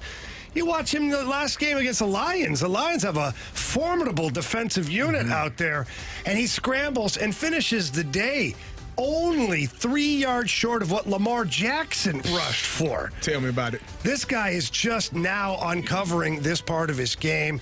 It's in there. Now Kyle Shanahan sees that, knows what he can do, knows how well he can scramble. The Chiefs right now, they're gonna have to pull a page out of the old book on Patrick Mahomes. They're gonna have to cut the edges off, keep Brock Purdy in the pocket, because if he gets out of the pocket, you're in trouble. So Chiefs, pack a lunch. I'll give it to you. I'll give it to you. I almost sabotaged it and said, who needs Christian McCaffrey? I do think, though. That would have been great. I do think that last week, though, him scrambling, that gives you that it changed the game, and I think it gives him confidence knowing that if there is nothing there, that he can use his feet and make a play. And it totally is. I mean, I was kind of joking, but not. No, it definitely did change. Yeah. So he had a couple of big runs there that allowed them that got them the first down and allowed them to keep the chains moving and keep the drive. And they're not going. spying on him either. No. No. Why would you do that? You don't need to do that with Brock Purdy. So that opens up a chance for him to run. That's right. All right, here's a good one from the 314. Prove me wrong. The outfield has held the Cards back offensively for the last 5 to 7 years. And this year, with Lars and his injuries and Tommy Edman inconsistencies, this year will be no different. Held you back? Tyler O'Neill was almost an MVP a couple of seasons ago. Should we talk about Lars Nootbaar when he actually is healthy? I mean, come on. You have some offense out there for sure. Harrison Bader. Who knew that guy had pop like he had, right? Not I. I thought he was just hit to the gap and run fast. He could touch seats out there. Now you got Tommy Edman touching seats. You got Jordan Walker. Look at the beast out there in right field right now. You're telling me they don't have offense. Brendan Donovan. I mean, I'm naming like 12 outfielders Every here right one now of them. because Pick one. It's whatever you need. What are you talking about? Yeah. They don't have They offense. held them. Stephen Piscotty, 7 years. Right. Right? Yeah, sure. Yeah. All right, so we brought up Stephen Piscotty, who got traded to the A's. You brought up Tyler O'Neill, who was an MVP candidate a few years ago. I wasn't even working here yet. You brought up Lars Nootbaar when he is healthy. Hey, when he's healthy, he's dangerous. Who else? You brought Jordan up Walker. Jordan Walker, who got sent down to the minors. Come on. You brought up Harrison Bader, who touched seats in New York. As I was going through the players, I kept searching for somebody. Who the hell can I pull out of here? Matt Holiday. 7 years, right? That's like 10 years ago. No. Maybe more. All right, here we go from the 618. This should be a good one. Prove me wrong. All-star games are overrated in today's pro sports. Are you kidding me? Where else are you going to see the best athletes in the world? That's what they're there for. The Olympics. That's exactly. Call the All-Star game the Olympics There for you all go. I care. Oh, you get the It's an best opportunity. guys. Think about this: the NBA. They've got all of those unbelievable players together doing things on the court that only those guys can do. No one else in the world. Nobody else in the world. The Pro Bowl. No. Okay. The Pro Bowl is the same. You got the best athletes in the. Hey, who needs tackling, right? You don't overrated. get enough tackling for the 17 weeks plus the playoffs. Those guys' bodies are beat up, so they changed the format. The flag football. Flag football is national. People play it all over the country. You can pull a hammy, too. You can, It's dangerous. and you're trying to get that flag off. You didn't see Tyreek Hill get hit at the goal line by Jalen Ramsey last year. There's still a level of physicality, even though it's flag. It's some of the best athletes in the world, as Jamie said. And these guys and gals are gonna. You're not excited about the weekend and watching Steph Curry shoot threes from half court? Like, it's all-star. This is what they do. Yeah, and I would argue even further, go push now with the 3-on-3 in the NHL. It's wide open. Wide open. How many goals are going to be scored? The 112. At least. Yeah, and you're getting Connor McDavid. You're getting all these guys. Like, come on. You want to see offense? We're here for it. It's the best. The guy who won the slam dunk contest was in the G League. The best in the world. Matt McClung. The All-Star played in the NBA, didn't he? Ish. Okay. The All-Star games used to be exciting. They're not anymore. They're not. All right, we got time for one more, Marshy. One more. Here we go. From the 314, when Connor McDavid becomes a free agent in 2 years, he will be playing in either New York City Los Angeles or Chicago? Prove me wrong. No way. Have you seen that Atlanta got okayed? They did. Atlanta got. He didn't even let you finish your statement. Mercy, first of all, I'm dead serious right I now. know you are. The About money the that- team. The money that they're going to have in Atlanta for a guy like Connor McDavid is off the charts. You have to focus on big markets here right now. And Atlanta's going to have one of the biggest markets once they become an NHL team again. Probably right in time for Connor McDavid. You should rethink that, Your Honor. And who else was on that list? Chicago, New York, and LA. Yeah. What about the Toronto Maple Leafs? You don't think they've got some money to throw around? MLSE, they got more money than Jesus. There you they go. Don't even they'll throw that around, especially after they don't win the cup with the current group of superstars that they have. I thought about trying. They're going to move on to Connor McDavid, and he's going to go to TO and turn it on, There baby. you go. There we go. How about that? I do think Connor It's Atlanta that McDavid. put over the top. Connor McDavid does need to stay in Canada. Yeah, probably. Yeah. Although Wayne Gretzky left Canada. And I feel like That's why he needs to be in Atlanta. Grow the game. There you go. Grow the game. that team would Gary be Bettman, terrible. call me. No, they won't watch. all right. Remember. All right, Just that's because it. you're an alum of that city. Once it's Rasher, always it's Rasher party. All right, that was Prove Me Wrong. It's the Fast Lane here on 101 ESPN. Coming up next, can you win by doing things the right way, even without a talented roster? Boy, I wonder who we're talking about. Well, we'll find out next here on 101 ESPN.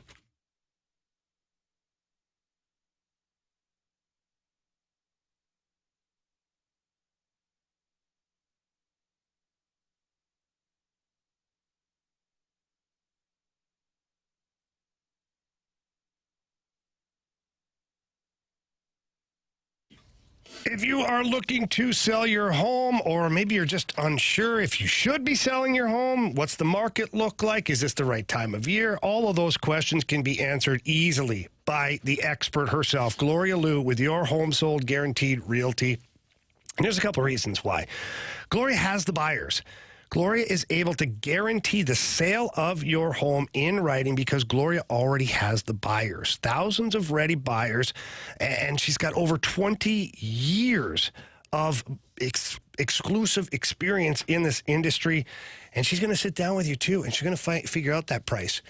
That magic number that's going to get your house sold and make you happy. Gloria Liu's going to sit there, agree upon the sales price, and if she doesn't sell the home for that price, she buys it herself, and she guarantees all of that in handwriting. It really is amazing what Gloria Liu can do. So please pick up the phone, call her, tell her that Jamie Rivers sent you in. Her number is 314-325-6888.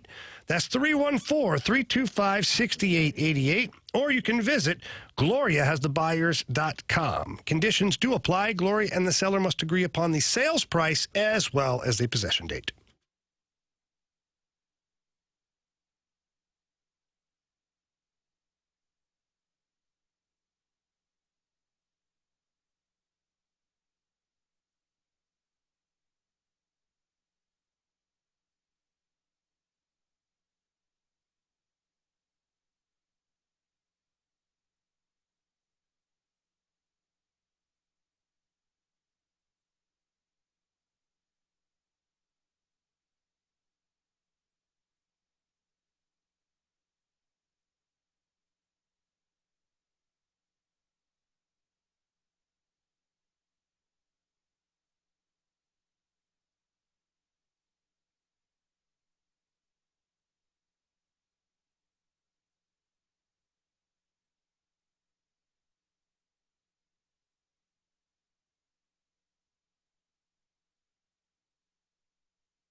here on 101 ESPN, and we always talk about having the greatest conversations in the commercial breaks, and we solve a lot of problems here in the world. Life's problems are solved. Or at least discussed. At least. Right? Yeah. All right. How about the problem of maybe not having the most talented team, but you can win anyways? So for me, and I want to get your opinion on this, other sports I believe it to be true. I think you have to have an elite player or two to be a championship team. Like, you have to hit all categories. Elite, the guys that are your workhorses or grunts, and then your guys that are your everyday that are good but not great. Like, you have to have all levels of players. But you have to have a future Hall of Famer or two, in my opinion, to win championships. I just think, I don't know if that goes for hockey, but when I look at basketball, I was thinking about this. You can go back to like the early 90s where at least every roster had two Hall of Famers, except for the only team that comes to mind would be the Houston Rockets when Akeem Olajuwon won their first one. He was the only Hall of Famer. But then they won again, and Clyde Drexler was on the roster. So, and same thing for football. Football, you're going to have a couple of Hall of Famers, future Hall of Famers. If your quarterback's not in quarterback or a linebacker or a DB, an offensive tackle, you're going to have a future Hall of Famer. And I think it goes, to say with baseball as well. But hockey, I think it says the same thing as well. I think you have to have one or two of those guys that, will be in the Hall of Fame at some point. So I agree with that. Where hockey differs just a little bit is you can have a team that may have a future Hall of Famer, but is not at that level yet, and still have a team that wins. Okay. Like, let's look at the Vegas Golden Knights last year. They won the Stanley Cup. They kind of dominated their way right through that. Now, the argument could be made that Alex Pietrangelo could be a Hall of Famer one day. Okay.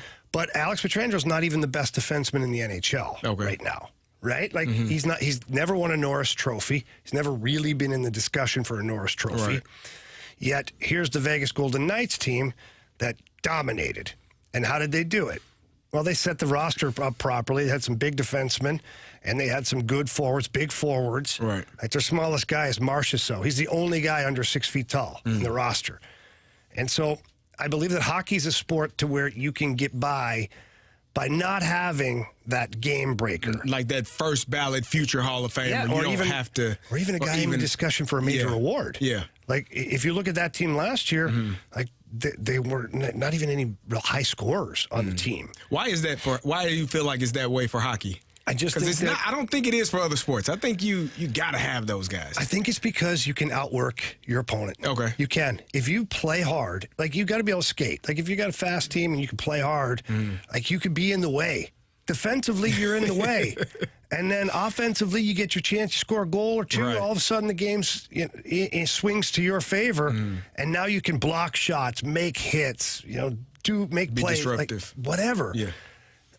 But I feel like hockey might be the only sport that you can do that. Like, even if you go across the board with soccer, basketball, football, baseball, like, if you don't have your guys that could be up for an award that year, not gonna have success. You're probably not competing for a championship. So all of this to bring it back to where we are right now with our St. Louis Blues team, okay, is obviously we don't have any award winners on this year's team. But can they compete? Can they still be relevant? I don't know. I'm not saying compete for a championship, but I'm talking about make some noise and get to a playoff spot. They are. I didn't check it. I don't know if they dropped out. Are they still in second, or did they drop out of the second wild card after last night? They're still tied for first wild card. Okay. Oh, first wild. Oh, they did go. So I would say yes for the playoffs. For me, and you would probably agree with this, hockey is, in my opinion, the hardest championship to win of all of the four major sports, because it's so many games and it's so brutal on your body, and so many, you take a puck off the shin, you might miss a couple of days. Well, you don't got a couple of days to miss. You're playing. So you got to go through it and get out there and get it done however you can. Where in football, it's physical, but I got a week to recover if I need that much time. I don't know how far this Blues team can go, because they don't have I don't know that they have that guy when they need something to happen. Who is the guy they look to and say, yeah, he'll get it done? Brett Hall? Yes. Yeah. Please and thank you. But, take one of those right now. Well, two if I could, if I'm being greedy. Yeah. Uh-huh. But this team doesn't feel like they have one of those guys. Defensively, I think they've gotten much better. Jordan Bennington is playing his butt off, but can they score when they need to score? And do they have a guy that can get it in there and get it done when they need it done? Yeah, I agree with that. I think that Robert Thomas has taken some massive strides here this year. When I watch his game overall, like, it's pretty damn impressive. To watch what he's doing offensively on a team that doesn't really have a lot of ancillary scoring, right? So it's not like he's passing the puck to Ovi out there. Right. You don't have a 50-goal scorer on your team. You may not have a 40-goal scorer. You're probably not. Let's just be honest. You're probably not going to have a 40-goal scorer. You're lucky to get a 30-goal scorer on this team this year. And Robert Thomas is over a point a game right now. And he kills penalties. And he's solid defensively. And he plays against the other team's top players night in and night out. So for me, if I was going to hang that necklace on one of the players right now, it would be Robert Thomas as your difference maker. Now, is he in the same category as some of the other guys? No. Like, he's not in a McDavid. He's not in a Nathan McKinnon. He's not in a Artemi Panarin. Like, he's not in that category. Austin Matthews, Matthew Tkachuk. Like, he's still the next tier of good players. Right. And I think that that's where ultimately this team's going to fall short, is they don't have enough of the go-to guys that can get you through a playoff series. Because if Robert Thomas, his line gets shut down, like, now what? Jake Neighbors is still Jake to me is. Okay, but now you're going to hang the series on Jake Neighbors? Yeah, that's a lot, man. It is a lot. It is. You said none of these guys. You don't think no trophy, no awards, Vezina, no for Bennington, not close. Even if they have one of those, like how they played these 5 games before last night's game. If they have a run where they put together But it have to be like consistently, like 5 in a row, lose one, 5 in a row, lose one. Because the numbers, unfortunately, always work against the goalie when you have a losing team. Got you. It just does. They put it on him. Or there's a bad game. One bad game, team gets 4 goals on you, right? Now you Which is just one game. But those 4 goals go against your average. They work against your save percentage. And goalies who are winning the Vezina are like a 925 save percentage or higher. I think Jordan Bennington's at like a 910 save percentage right now. He's got some work to do. He's got some work to do. Yeah. I believe in Benny. I think he is one of the best goalies in the NHL. Like, if I had a Game 7 to win, he's in my group of guys I'm circling for sure. But I don't think that the media and other people feel the same way overall when it comes to, like, the Vezina Trophy. Yeah. And Robert Thomas, he's not quite there yet for a Selke Trophy. Colton Parayko. Can he get there? He can. Is he kind of turning the corner towards being the upper echelon, forwards in the game? He is. If he can get to that 90-point range and then But that's the guys around him as well. It's a lot of things, right? Like, Ryan O'Reilly was a Selke Trophy winner, and he didn't put up a lot of points, but he was so good defensively that you had to circle him. Right. And obviously Patrice Bergeron in Boston. I mean, the award might as well be named after him now. How many times he won that damn thing. Yeah. But I think overall, Robert Thomas he's definitely headed in the right direction. So could a nomination for a trophy be somewhere in his future? Yes, I think there could be. And he might be the only guy on this team, really. Because Colton Parayko, as good as he is, we talked about that earlier. Yeah. The offensive numbers aren't there to qualify him for a Norris Trophy. Right. Now, he'll get some votes, maybe top 10 vote at some point. But unfortunately, I don't think he'll ever get that nod to be in the top 3 where he's a finalist. Will Jordan Bennington be a finalist in the Vezina Trophy? Maybe. Yeah. But that's it. That's what you've got right now. I got you. But I do think the team can play good enough to get into a playoff spot, and then that's where the goaltender comes in. That's where your Vezina Trophy-ish goaltender can come in and steal the series for you. And that's exactly what Jordan Bennington's been able to do in the past. Hopefully we get to see that. That'd be nice, wouldn't it? That would be nice. All right, we need a new contestant for the Gauntlet. My guy Anthony just dismantled someone yesterday. At least so I hear. In hockey. In hockey? Yeah. Wow, I know. Impressive. So text in the word Gauntlet to 314-399-9646. Gauntlet coming up next here on 101 ESPN.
Four warriors, four categories, one challenger.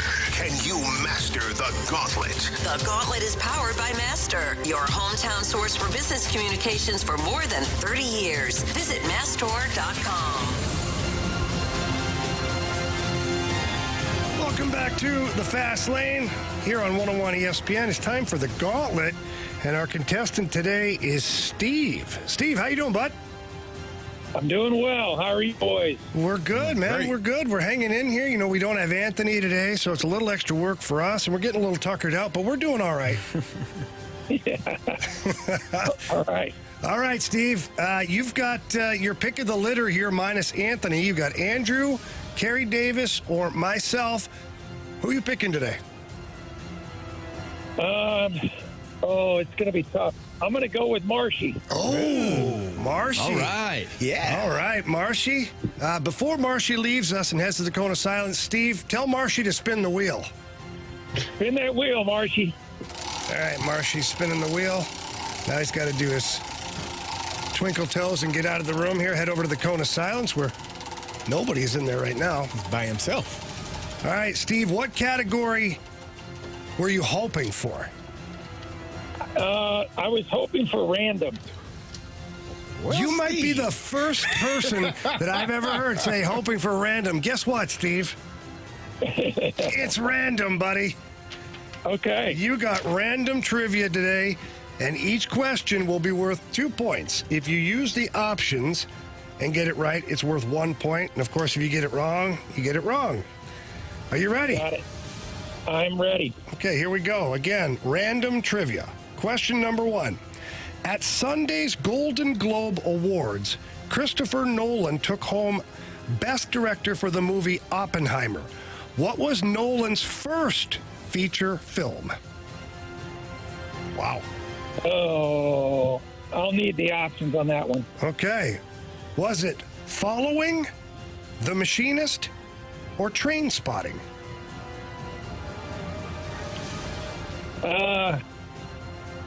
I'll go with The Machinist. Final answer. All right, Steve.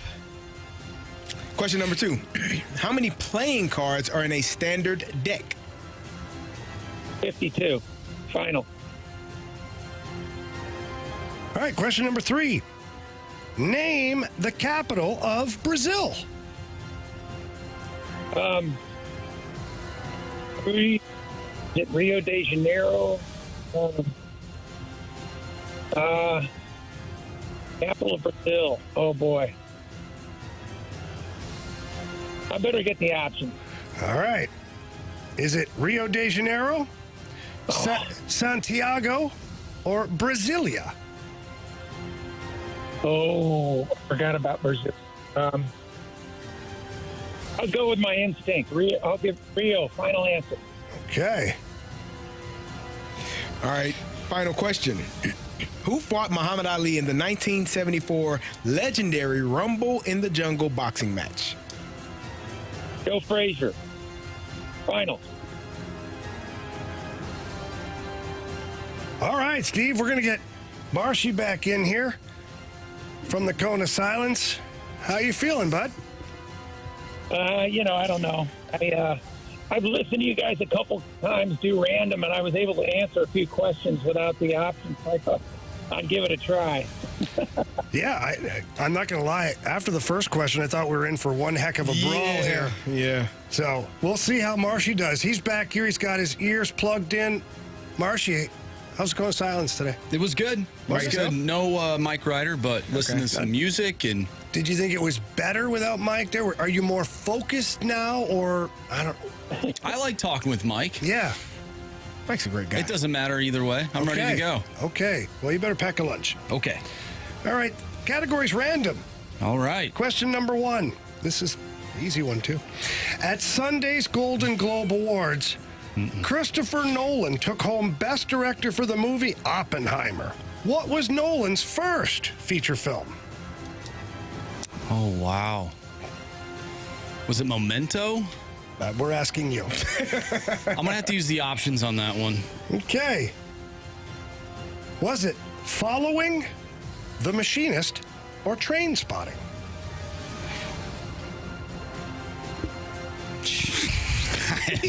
Can you give me those options again?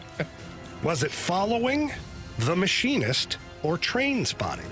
Let's go with The Machinist. Final answer. All right, Marshy, how many playing cards are in a standard deck? What is it, 52? I think it's 52. I could be wrong. I'll say 52, final answer. Question 3. Name the capital of Brazil. Options. Is it Rio de Janeiro, Santiago, or Brasilia? I want to say it's Rio. What was the second one? Santiago. Santiago. Let's go with that one. I have no idea. Santiago, final answer. Okay. All right, final question. Who fought Muhammad Ali in the 1974 legendary Rumble in the Jungle boxing match? Oh, man. I feel dumb for not knowing this. Maybe I'll know it with the options. Is it George Foreman, Leon Spinks, or Joe Frazier? Let's go Joe Frazier. Final answer. Alrighty. Let's go over these. Let's do it. At Sunday's Golden Globe Awards, Christopher Nolan took home Best Director for the movie Oppenheimer. What was Nolan's first feature film? Steve took the options. You said The Machinist. Marshy took the options. You said The Machinist. Carey, answer is? Following. All right. 0-0. Let's go to question 3. Name the capital of Brazil. Steve, you said this right away. Then you took the options and you said it anyways. You went with Rio de Janeiro. Marshy, you took the options and you took Santiago, Chile. Answer is? The capital of Brazil is actually Brasilia. Brasilia. Santiago, Chile. I need to travel more. No, you're fine. Or pay attention in a few good in men. social studies or whatever. Good men. He's like geography. All right. Question 4. Oh, by the way, Carey, can we get a score update, please? 0-0. Okay, thank you. Yep. Question 4. Who fought Muhammad Ali in the 1974's legendary Rumble in the Jungle boxing match? Steve, without the options, you said Joe Frazier. Marshy, with the options, you said Joe Frazier. Shame on both of you. Answer is? George Foreman. George Foreman. Big George Foreman, if they like to George Foreman Grill. Come on, guys. I even had one of those in college. All right. Well, you need an update on the score? Yeah, please. It's 0-0. 0-0. As we head into our last question. Certainly the most difficult question of the day. How many playing cards are in a standard deck? Steve, you said 52. Andrew, you said 52. Answer is? It is indeed 52. But neither of you needed the options. Therefore, Marshy, what do we have? We have ourselves a walk-off. We got a walk-off. All right, Steve, here's how it works, okay? Since you guys are all over this. Here's how it works. We're going to ask the question to Marshy. Do not answer. Marshy will write down his answer. And as soon as he writes it down, we're going to come to you for your answer, and you got to answer us right away. And then closest to the pin for the answer will win the Gauntlet today. Steve, do you understand? Gotcha. All right. 10-4. Okay, here we go. Tiebreaker question. As of today, how many times has Joey Chestnut won the Nathan's Famous Hot Dog Eating Contest? Marshy's stewing here. All right, Marshy's got his answer in. Steve, what's your answer? 8. All right. We got a winner. Steve. You have chosen poorly. You lose. Not today. Marshy wrote down 17. The answer is 16. 16. Woo. Marshy, show that to our video cameras all over the place here. That way people see that there's no have integrity here. Yeah, with no cheating, no scandals here in the fast lane. All right, Steve, Marshy got you today. Tough one for both of you guys. Thank you for listening. Thank you for playing. Good job, Steve. That was something. Hey, sorry, that was the. We must have had the same teachers growing up. Yeah. You know what? That was a Blues Blue Jackets gauntlet. Wow. Well played. Well played. Hey, thanks for giving me the opportunity, guys. I love the show, and you guys give me a lot of good laughs on the ride home. So I appreciate it. Awesome, man. Well, we really appreciate you, Steve. You take care, buddy. Keep up the good work. Thanks. Thank Bye-bye. you very much. Marshy, you always beat the good guys. I know. Hey, that's Marshy, why. Steve's a nice guy, and then Marshy comes and rips their souls out. So when I was talking with him on the phone, I was like, man, this guy has just, you could hear it in his voice. You're like, this guy, man, he sounds like a real nice guy. And then you're like, I think he's going to pick me. And I was like, I think he might pick me today based on how nice he is. Oh, well, you crushed his soul again. Yeah, well done, Marshy. Good job, Marshy. All right, coming up in 15 minutes, you'll want to tune in. We've got Jeremy Rutherford from The Athletic coming on here. He'll join us to talk about the Blues, maybe a little bit about last night, but more overall here of what we're seeing here recently from the Blues. But next, here in the Fast Lane, it's What's Trending on 101 ESPN.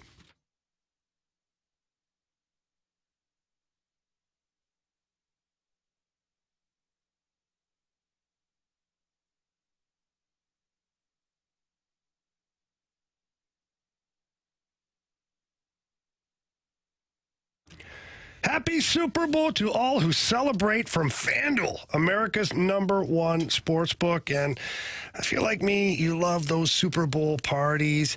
You like to sit back, relax, get your favorite snack, CD, and how about placing some super bets on the Super Bowl? Jamie, you can do that, and FanDuel has many ways for you to end up the season with a W or 2 or 3.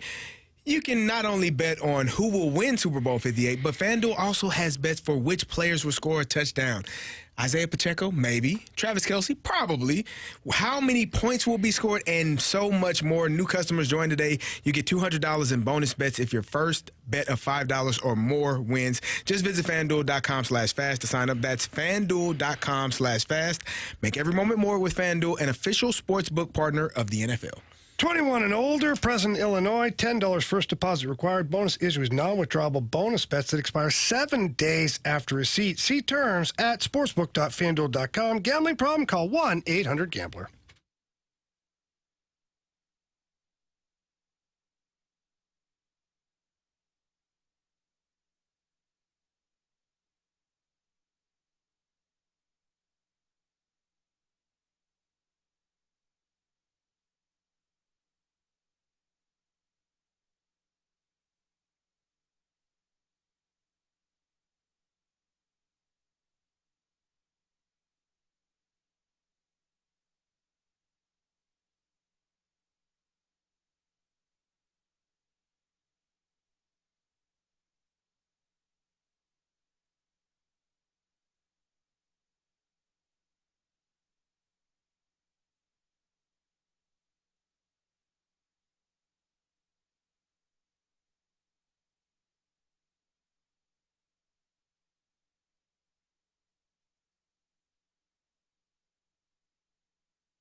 It's time to find out what's going on in the sports world with What's Trending Now. Brought to you by Goodwill. Donate a car and get tickets to the St. Louis Cardinals.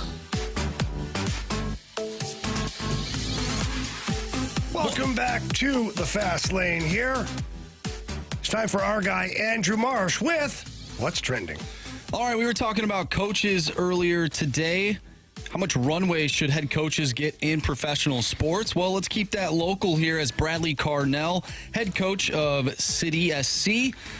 He gets a 2-year extension that runs through 2025. So congratulations to Bradley Carnell as he will remain with St. Louis City SC. So this was surprising to me.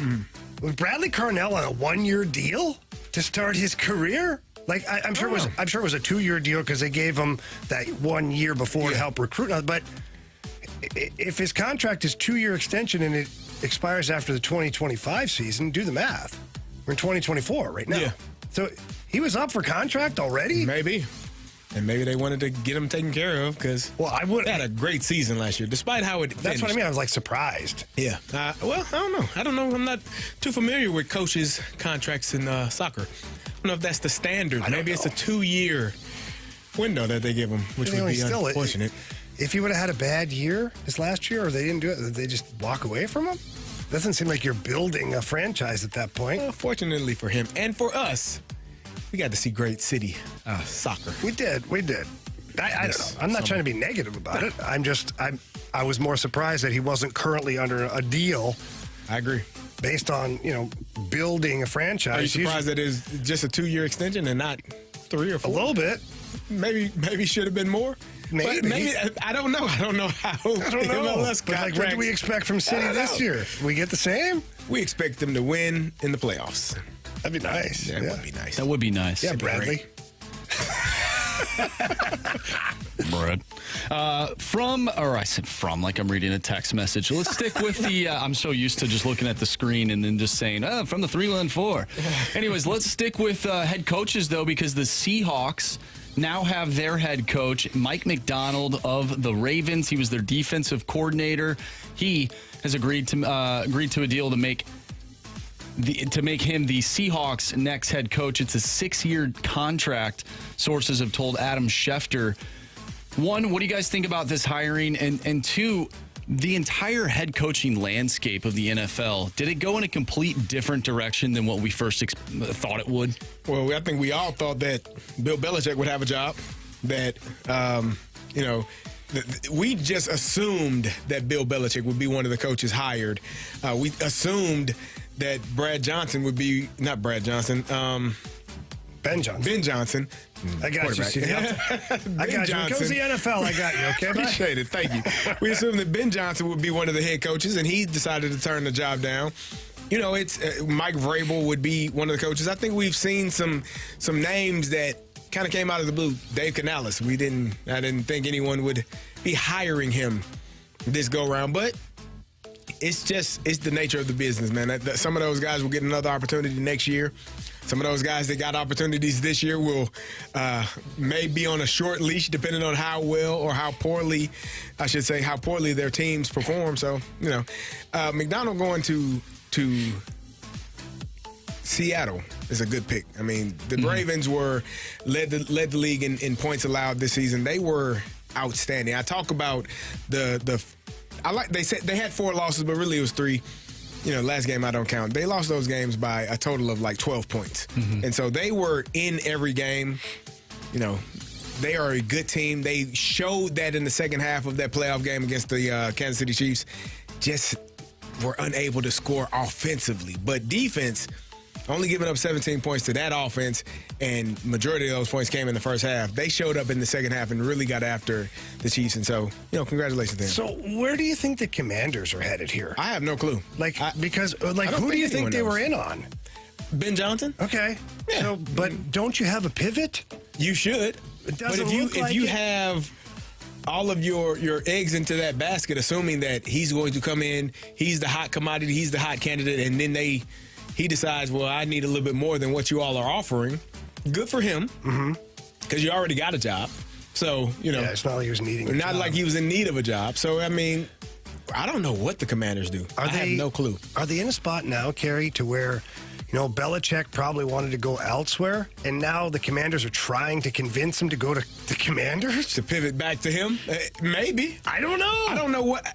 Here's the thing. You have an offensive coordinator that was interviewed heavily over the last couple of years in Eric Bieniemy, and nobody has talked about him at all. What's the deal there? I don't know. He's hard.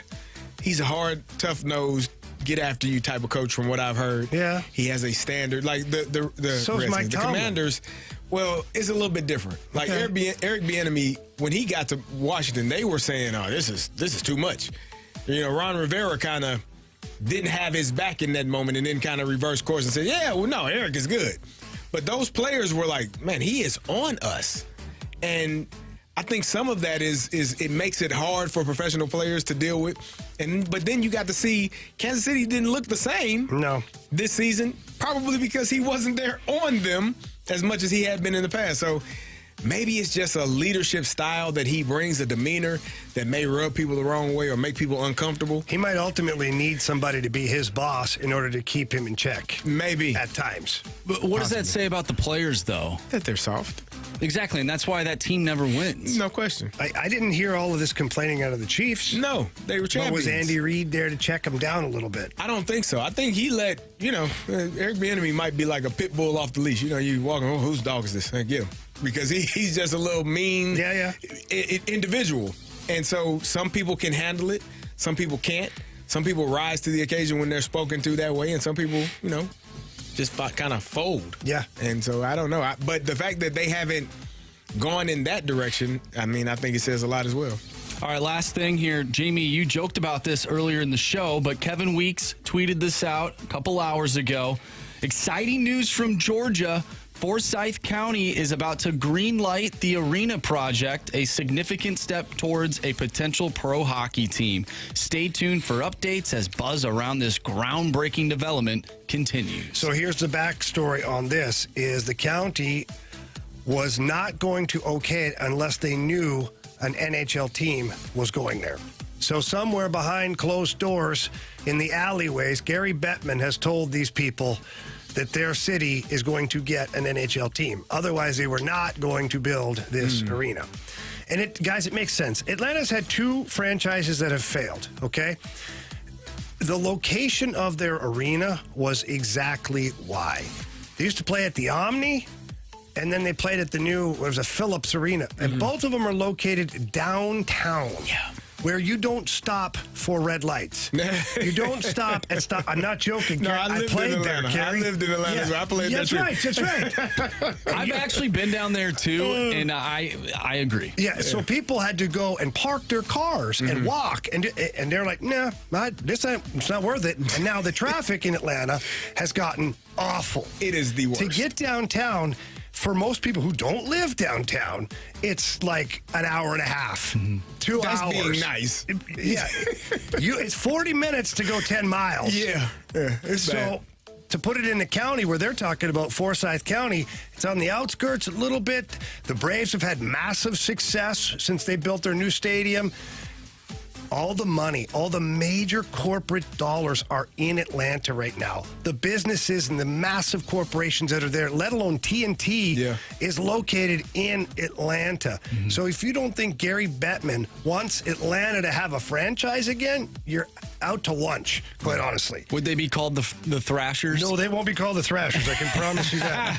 They'll be called something better than that, for sure. You're not a fan of Thrashers? No, it was a little wee bird that didn't really do anything, and that's kind of what the franchise did. Did you have to wear those awful jerseys with the I call them the Kovalchuk jerseys, the Danny Heatley jersey with the blue stripe down the sleeve, but the other side didn't have it? No, it was different. The ones I wore were just white with the stripe on it. Okay. It wasn't like the one down there. Now our away jerseys, were different logo. Were a different logo, and it was blue with a dark blue and a white. Like we had the stripes down the sleeve that way, but. A new franchise in Atlanta, located in the right spot, will thrive. The hockey world in Atlanta has grown so much. Their youth hockey they have 2 AAA hockey programs now that are funneled through Atlanta.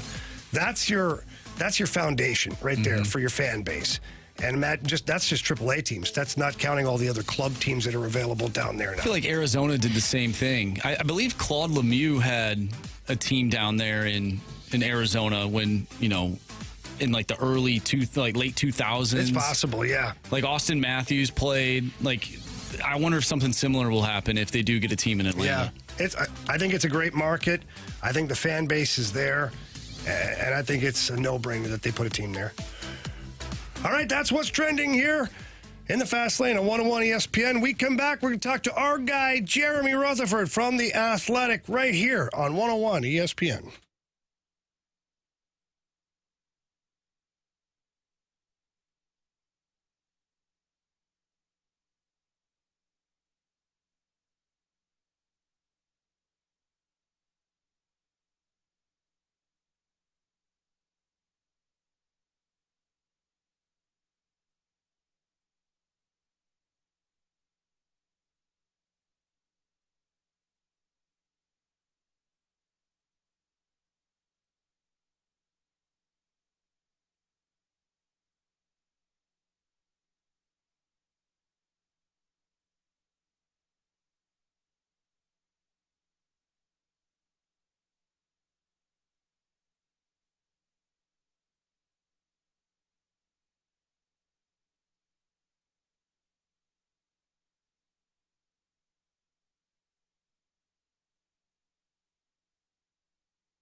101 ESPN Sports Center. I'm Andrew Marsh. It's time for a Sports Center update, driven by Johnny Londoff Chevrolet and Johnny Londoff Autoplex. The Blues lost last night to the Columbus Blue Jackets by a final of 1-0. They'll be back in action February 10th, taking on the Buffalo Sabres. The NHL All-Star break has now started, so the Blues have some time off. We're going to talk with our guy from The Athletic, our insider with the Blues, Jeremy Rutherford. That's coming up next. We'll talk some Blues hockey, what we saw last night, or maybe we'll just not mention them at all. Who knows? But we got JR coming up next. I'm Andrew Marsh, and this Sports Center update is driven by Johnny Londoff. Find new roads and shop 24/7 at londoff.com and londoffAutoplex.com. Are you kidding me?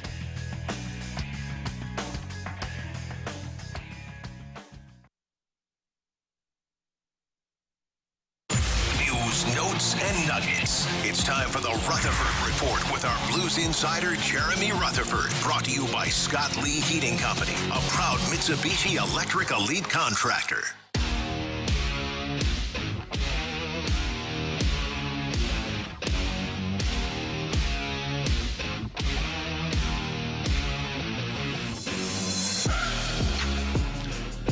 It's a fast lane here on 101 ESPN. We head out to our celebrity line where we're joined by our guy, Jeremy Rutherford from The Athletic. JR, how we doing today, bud?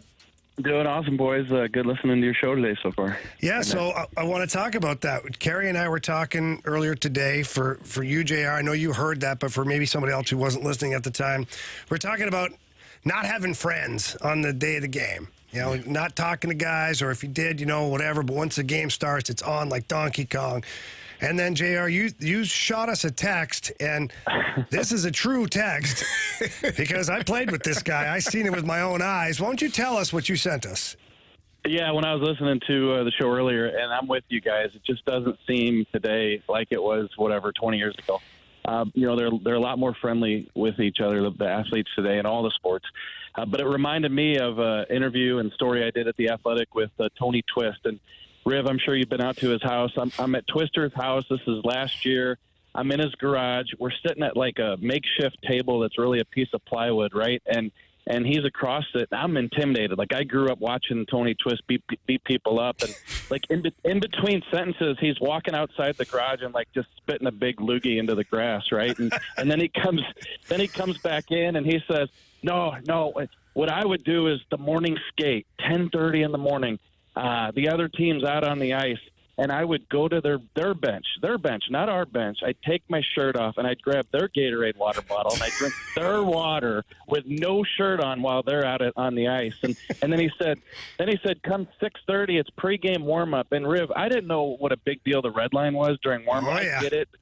I get it, but you know, I could assume that that's probably territory that you want to protect there. But Twister said that he would purposely stride over that red line and just glare at guys. And he said, smell fear, feel fear. And that was his tactic. So just amazing stuff from Twister. Yeah, I saw all of this firsthand, too. It was always kind of funny because you'd see him walk down the hallway and then walk out the tunnel to their bench. And, like, sit on their bench. Just like, whatever. Look at their sticks, drink their water. And guys are, like, not even making eye contact pretend like with he's them. not there. Yeah. So, and just to illustrate the difference, and listen, I don't want to say guys aren't competitive today. They for sure are, else they wouldn't be in the league. But people that aren't familiar with the morning skate, the home team goes on the ice at about 10:30, and they're on about 20 or 30 minutes. They come off, they scrape the ice, and then they flood the ice, and then the other team comes out, the visiting team. Well, 100% of the time, you will see a Blues player or a player from the other team skate over to the bench and chat with his buddy who, you know, maybe he knows from a camp or they got the same agent or what have you, but there will be a conversation before the game, a couple guys sitting there chatting it up before. So I don't know. It's just different. Yeah. Oh, it's different. I'm going to tell you a story, JR. And Carey, I don't think you've ever heard this story. And we're on Tony Twist right now. We'll stick with this for at least one more story. Is we were playing in Chicago, and Doug Gilmour actually played for the Chicago Blackhawks at one point. And Dougie Gilmour cut through the middle of the ice, and I crushed him. Mm-hmm. I didn't really try to hurt him as bad as I did. You know, I had some respect for the guy, but I crushed him. Yeah. and he had to leave the ice. Like his shoulder was all messed up. So then the next time I got on the ice, we're in Chicago. Now they've got last change. Yeah. So I'm standing there. It's an offside right in front of our bench, and I'm on the ice, and they've got last change. Ryan Vandenbush, Reed Simpson, Bob Probert, Dave Manson, like every knuckle dragger they had comes onto the ice. I'm on the ice with Mark Bergevin. He can handle himself okay. Like he's a strong guy, but not in that category. Right. And I got Scott Pellerin, Craig Conroy, and Blair Atchinham, 3 guys that don't fight at all. And they're all looking at me like I'm Thanksgiving dinner. They win the face-off. They go to dump it in my corner because they want to murder me. Yeah. Well, they shot it in our bench.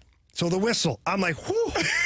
JR, I'm thinking Quenneville sees what's happening. I'm off the ice. Like, he's going to save me here. No, he doesn't. He left me out there. We line up again, and at the last second, Twister takes his stick and pulls Scott Pellerin to the bench and jumps on the ice. Yeah. And stands there and stares at the whole 5 guys, including Bob Probert at this time.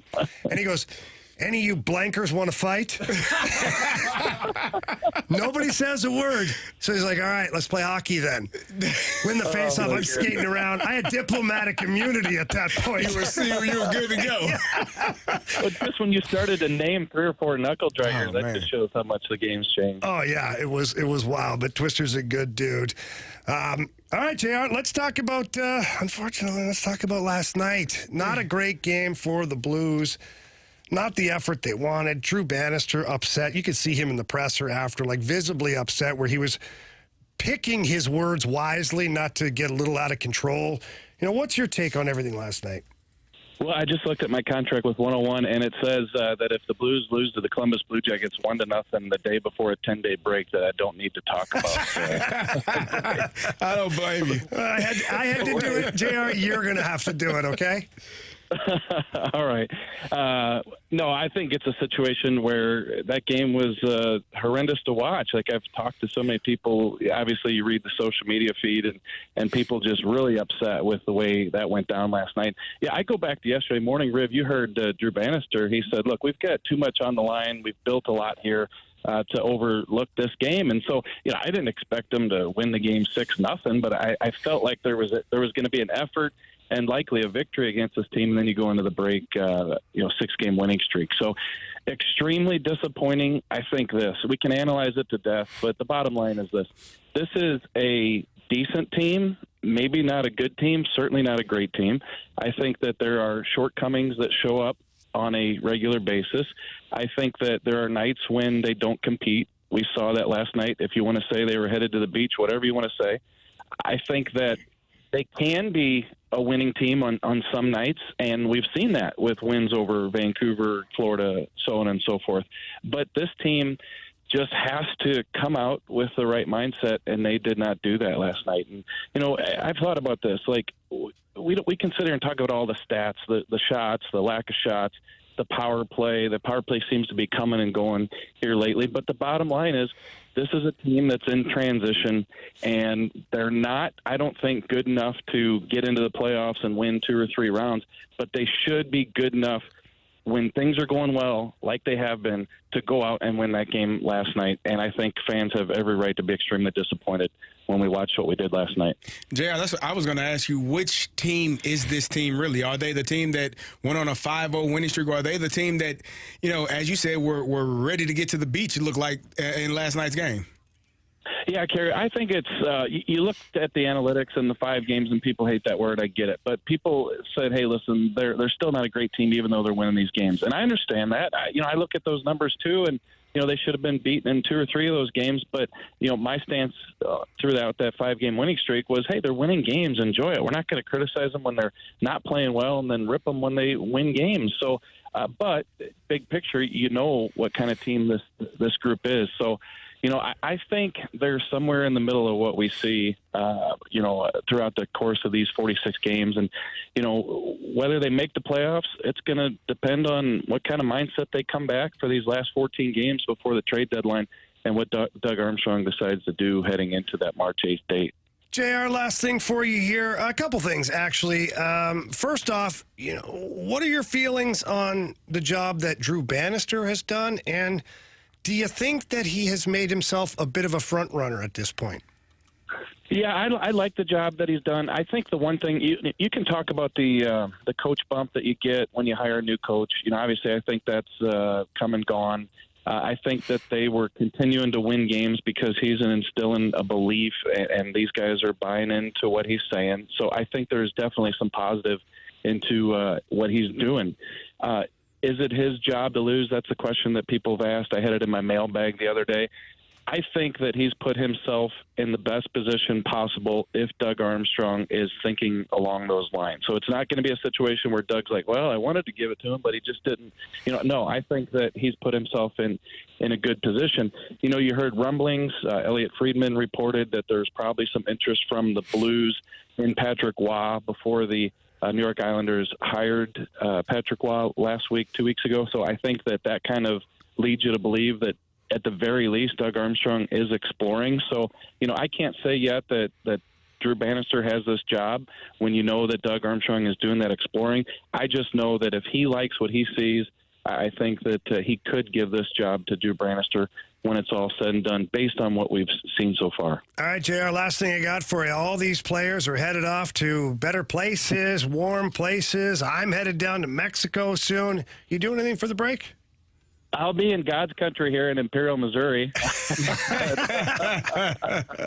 hey, listen, I heard you this morning with Randy. I'm looking forward to the pictures with the Speedo when you're in Mexico next week. I'm looking for the creativity. What kind of design did you come up with this week? And I will be living vicariously through you because I will not be in Mexico. All right, JR, I promise I won't let you down, okay? All right. Thanks, buddy. All right. That's Jeremy Rutherford from The Athletic. You can check out all of his stuff over on Twitter/X, whatever the hell you call it these days. And that's at JP Rutherford. JR, thanks again, man. Have a great break. Yeah, appreciate it, guys. And be looking for a piece at The Athletic. I'm going to talk to Paul Stastny, and he's going to break down what Robert Thomas is doing well with some video clips. So we'll have that up at The Athletic here in the next few days. Awesome. That's going to be great stuff. We'll definitely check it out, buddy. Have a good one. Thanks. All right, again, that was Jeremy Rutherford from The Athletic. He's always got some good stories and good stuff going on there. We've got good stuff going on here, too. Carey, it's time. NFL 4 Downs, baby, right here on 101 ESPN.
Welcome back. It is the Fast Lane here on 101 ESPN. It's time for NFL 4 Downs. First down.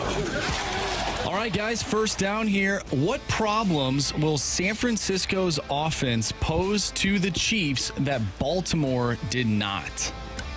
Having any type of offense? I mean, Baltimore didn't. Let's start there. Scoring points, moving the football, having success on the ground. Baltimore chose, and I don't know why they did this. I don't know why they made the decision not to run the football, but they didn't run it nearly enough. And so that's not San Francisco's MO. They will run the football. They will get Christian McCaffrey his touches. He's going to touch the ball 20 times more than likely, whether it's through the air or in the run game.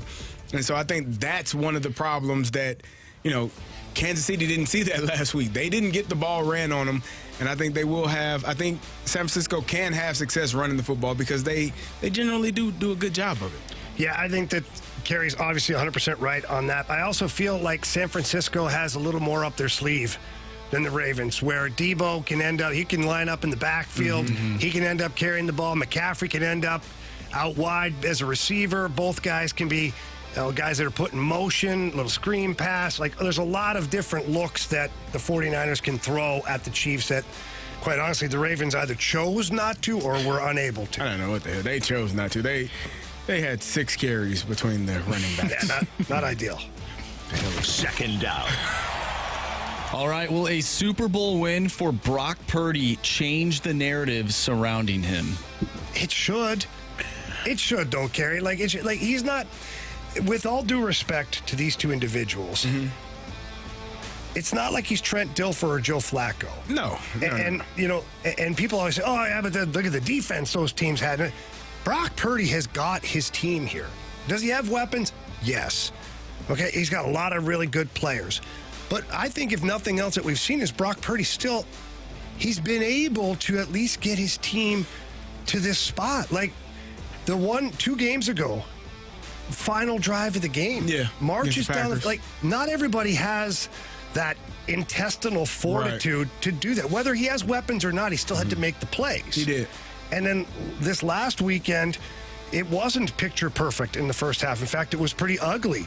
But he comes back in the second half, has a pretty good second half, scrambles a couple of times to make some plays. He had some other plays where if Patrick Mahomes made these plays, we'd still be talking about it. Yeah. Running to the sideline, cross body, up, over. That was a heck of a play. George Kittle makes the catch. Yeah. But if anybody else makes that play, we're like, man, that's a quarterback. Yeah. Now we're like, that's a systems guy. Yeah. He's lucky he got that one. So I think it does change at least some things. No, I think it changes the narrative. I mean, you win a Super Bowl, you are forever etched in history as one of the guys that have done so. So him leading that franchise, leading that organization, I don't know if it changes the narrative and puts him in the top 10, the top tier of quarterbacks just yet, but it does put him in there. It does allow you to say this man was able to lead his team to a championship, and not every quarterback can say that. And on top of that, you beat who most people are deeming now as the GOAT in Patrick Mahomes, even though they don't play head-to-head, but his team versus their team, to be able to take down the Chiefs will be a great feat for them. Third down. Can the 49ers start their own dynasty with a Super Bowl win? Oh, what do the contracts look like? Who's up? Because if they can hang on to all these guys, now how long does Brock Purdy have till his rookie deal's over? This is his second year, correct? Is that it? Yeah, I believe so. I think he just signed a new deal, though. Yeah, Did he sign a deal? It's like less than $1 million. Yeah, it's $800,000. Yeah, I don't think he's still on his rookie. Yeah, he's still on his rookie deal. Third year, he got one more year. So next year, because he was not a first round pick, so they don't have the first round, the 5th year option for him. So he has, what year we're in? 23. He has 24 and then 25. So he's got 2 more years left. All right, so he won't be an issue. I don't know where Debo signed. CMC. All of those guys signed within the last couple of years. So I would venture to say they still got a couple more years. With that defense that they have, and with the weapons they have on offense, and Brock Purdy that's able to manage the game or make plays, however you want to call it, I think they do have the potential to be a dynasty. They kind of already are. Mm-hmm. If you go back to a couple of years ago, Jimmy Garoppolo got these guys to the Super Bowl. Yeah.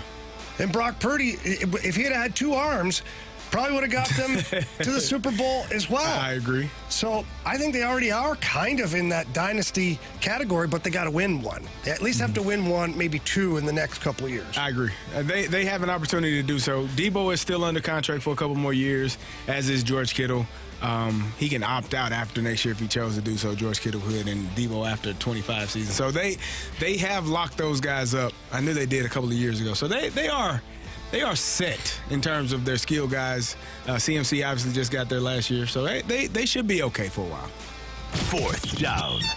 All right, last one here. Which new head coach is in the best position for success? Ooh. Oh, man.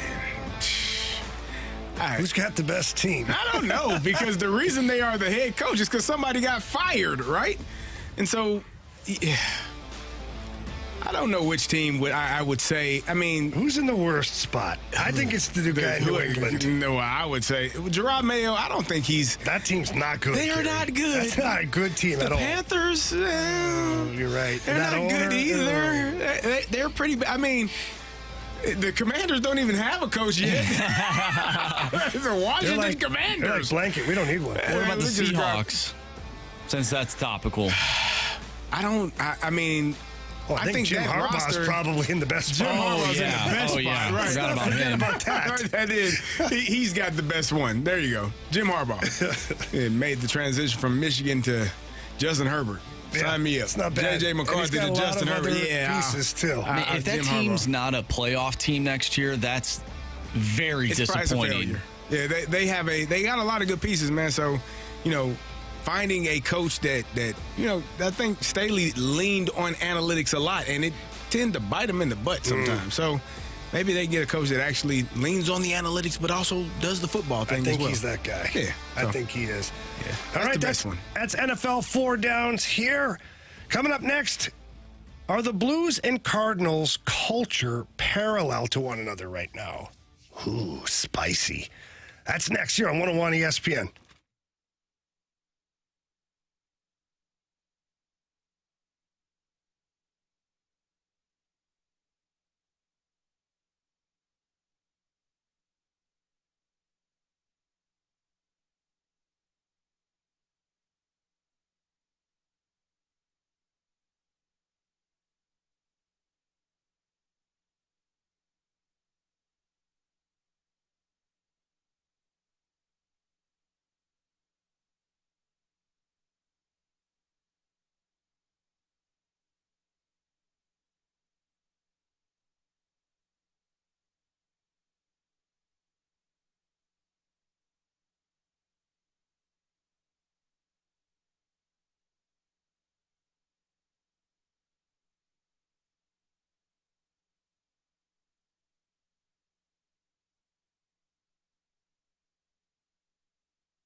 All right, fellas, listen up here. Anthony and I are always talking about our friends over at Mentality.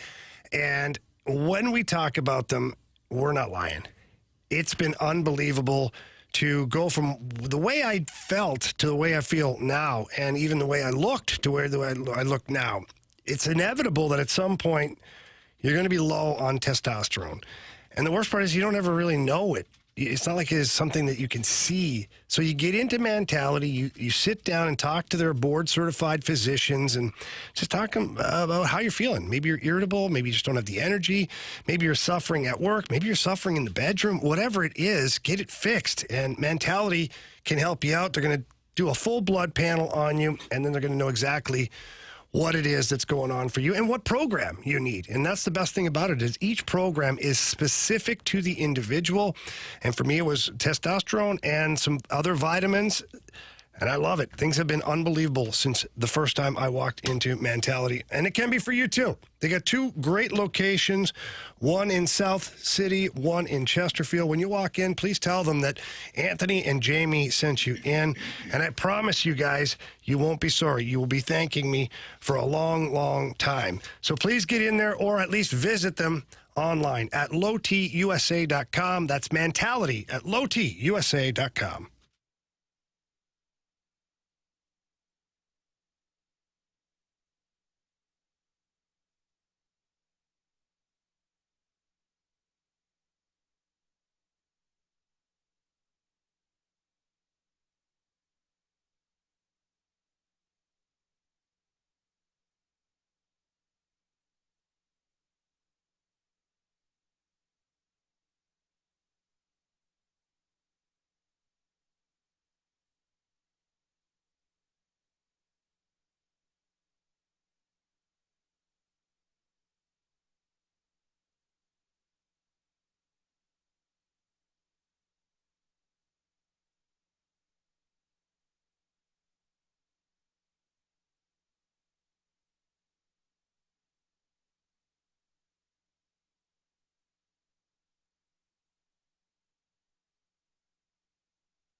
It's a Fast Lane here on 101 ESPN 502. Your time check brought to you by Clarkson Jewelers.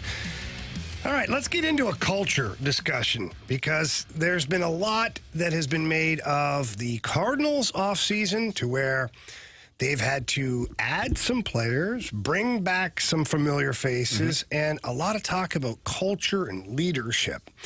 St. Louis Blues, same token, have lost a lot of leadership here in the last couple of seasons. Ryan O'Reilly, Vladimir Tarasenko, Alex Pietrangelo, a lot of guys in that room for culture. Marshy's dying. You okay? Marshy, are you okay? Are you all right?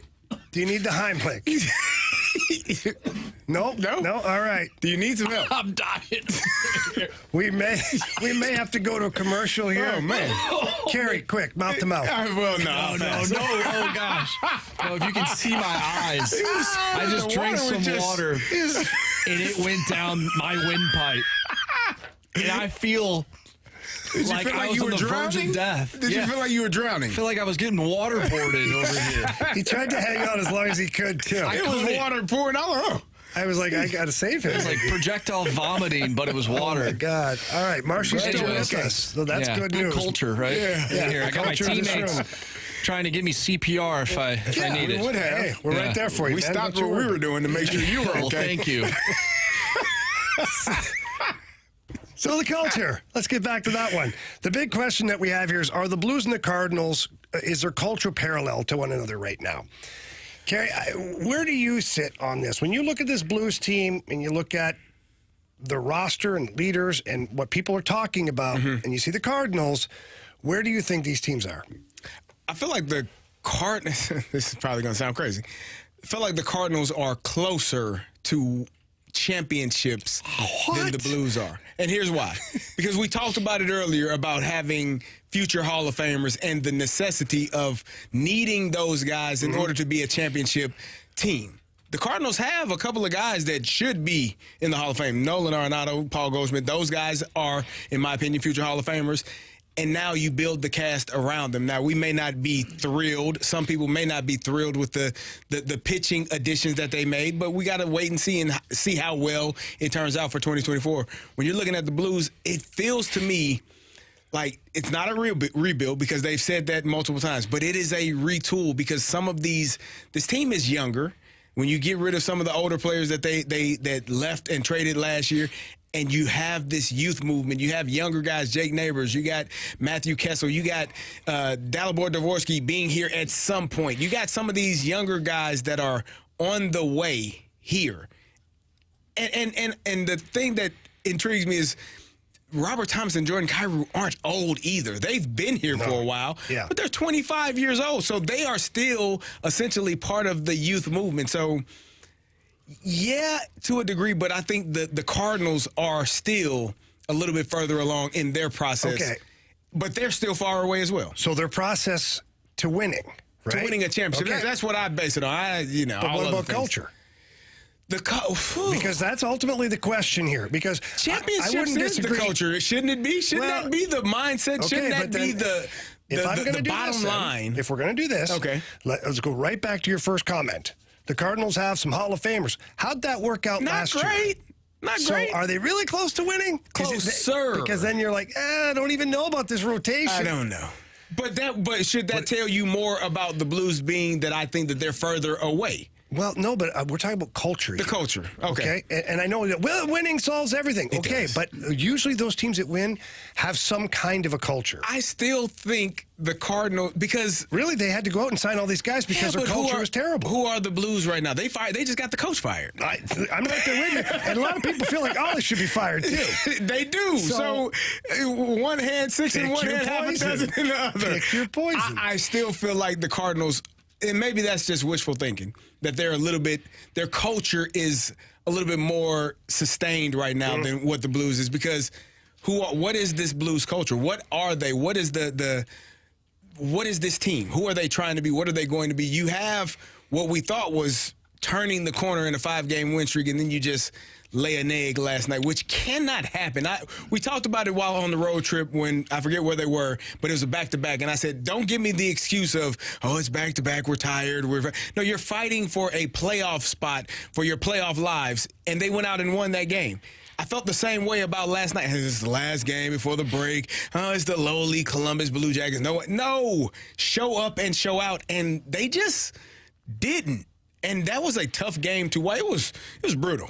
I was just watching that thing. I'm like, what is this? That was it. It's harder when you're sitting there. I know. I had the ability to change the channel if I wanted to. I couldn't walk off the bench. You had to sit there and watch it. Right between the benches. But if we're talking culture, I still feel because of the Nolan Arenados, because of the Paul Goldschmidt, because of the future Hall of Famers that are on that roster, I think the culture is still better for the St. Louis Cardinals right now than it is for the St. Louis Blues. Yeah, see, I disagree. Okay. And the reason, maybe I disagree, I see it differently. Okay. Here's why I see it differently, is you had your 2 Hall of Famers unable to solidify that clubhouse. You had your 1 Hall of Famer at third base basically say, we need more old guys here because I can't do this all by myself. Ridiculous. So that's where I'm like, okay, we got a couple of guys who are kind of like, really can't get the job done. Yeah. And then where do you go from there? You don't have Yachty anymore. You got Wilson Contreras, but we know how that started out. Yeah, that's been great. Okay?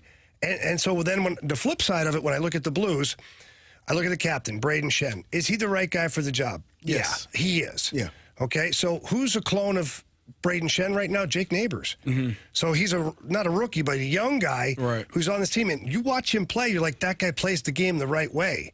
He gets it. Yeah. Okay? Expand that a little further. Oscar Sundqvist.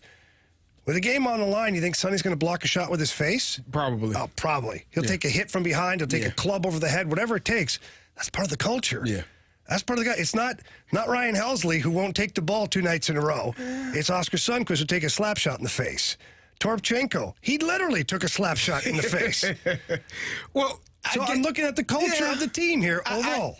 You're swaying me your way, but I guess you're thinking talent. I'm not culture. necessarily thinking talent. I'm just thinking as a total, as the whole thing of it, the culture. But what if it fails right now? So what if the Cardinals, it fails? All this stuff to go grab culture and it's a miserable failure. It may not even be sustainable. Yeah.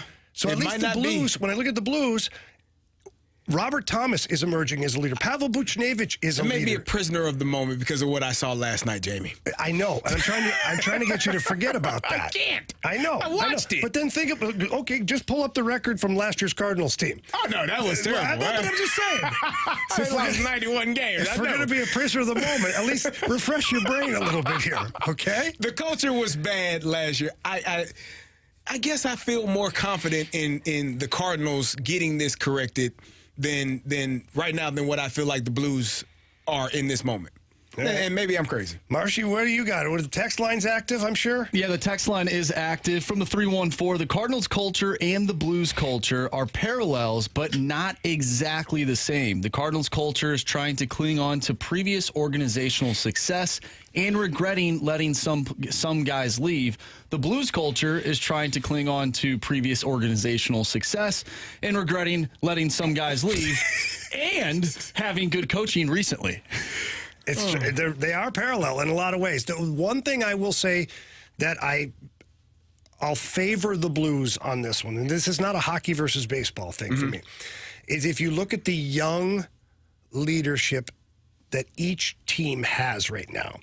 The Blues have better leadership. The better young leadership. Better young Robert leaders. Thomas, Jake Neighbors, like they've got some guys that they're able to lean on they're not the main focus in the locker room, but they're the supporting cast. I guess my I don't know if it's an issue, but if you're a superstar or your stars aren't always stars, that's problematic for the culture as well, isn't it? If they aren't stars in the moment when they need to be stars. And I if you were to ask me which stars I trust more, it would be the Cardinal stars, as opposed to the young stars of Jordan Kyrou or Robert Thomas. Oh, I disagree. Really? I those two guys were 2 years ago were in top 3 in MVPs. So one year. You said the Cardinals stars. The Cardinals stars. I thought you said the Cardinals young stars. No. The stars. No. The stars. Well, the thing with the Blues, though, is their stars are young, right? Yes. That's the difference between the Cardinals have older stars that have been there and whatnot. We get an interesting text, and I agree with this text in some capacity. And I think sometimes when we talk about culture, we think about the players and the coaches. I think it starts at the top, too. You think of the front office, which we haven't talked about. But this is from the 618. Blues and Cards are the same, but the Blues acknowledge the retool publicly while the Cards don't because they want to sell tickets. Well, listen, there's a lot of things that Army has done here that has helped the fan base understand and in some capacity support. Him being open and honest. And just, here's what we're doing. Yeah. Like, I honestly, there's no way Doug Armstrong would have let the Wilson Contreras thing happen. Mm-hmm. Like, that would not have happened. No, not at all. In the Blues locker room. Yeah. That would not have happened. That would have been addressed, or nobody would have ever heard about it, and it would have gotten addressed one way or another. It wouldn't have been like. I agree. Do you know what I'm saying? Because I hated that for him. Yeah, like I hated that they let him out, left him out to dry, left him out to hang out there and like that. A new player at that too. A new player coming over like you. That to me was just the complete opposite of what a great culture is. So to your point, I can see that. I just feel like their culture is just a little bit more intact right now than what the Blues is. And maybe because they've been doing it a little bit. Oh, we'll see after spring training. All right. All right. Let's see how that goes. Let's see if they leave Wilson out there again. Let's see. By himself. Matt Carpenter's starting second base. Oh, no. Either way, both teams have some work to do and certainly have a lot to prove to their respective fan bases. Speaking of fans, well, listeners and fans, we asked you for your mic drops earlier today, and the question was, where's your trust level with the Blues heading into the All-Star break? Marshy has compiled a nice list of mic drops. We'll get into that next here in the Fast Lane on 101 ESPN.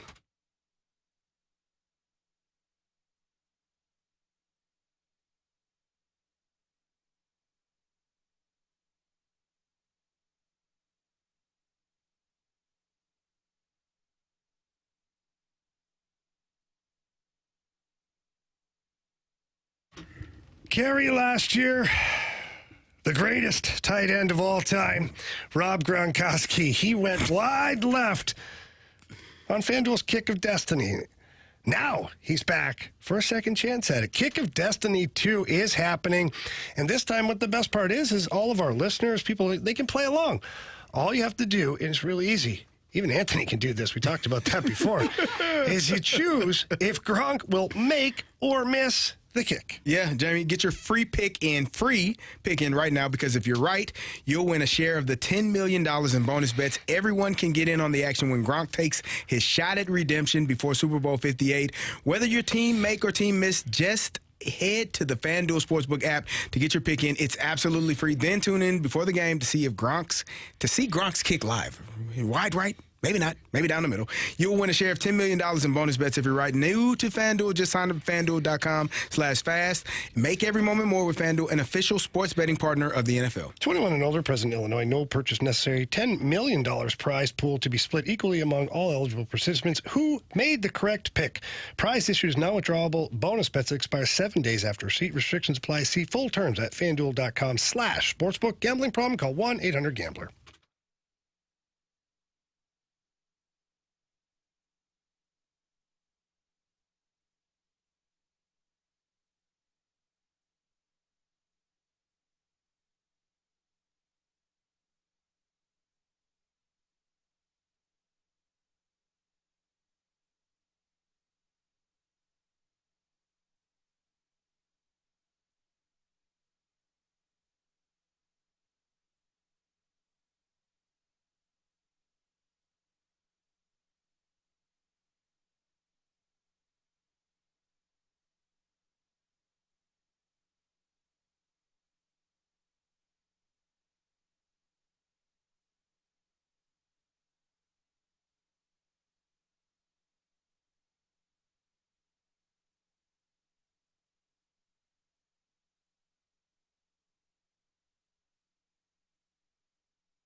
break's the break. Like, the break's ends after the game. We had a hockey game here to play, and it was 2 important points, and we let it slip away. Everybody was passenger tonight. There was no one that really stood out and led the way and got us going.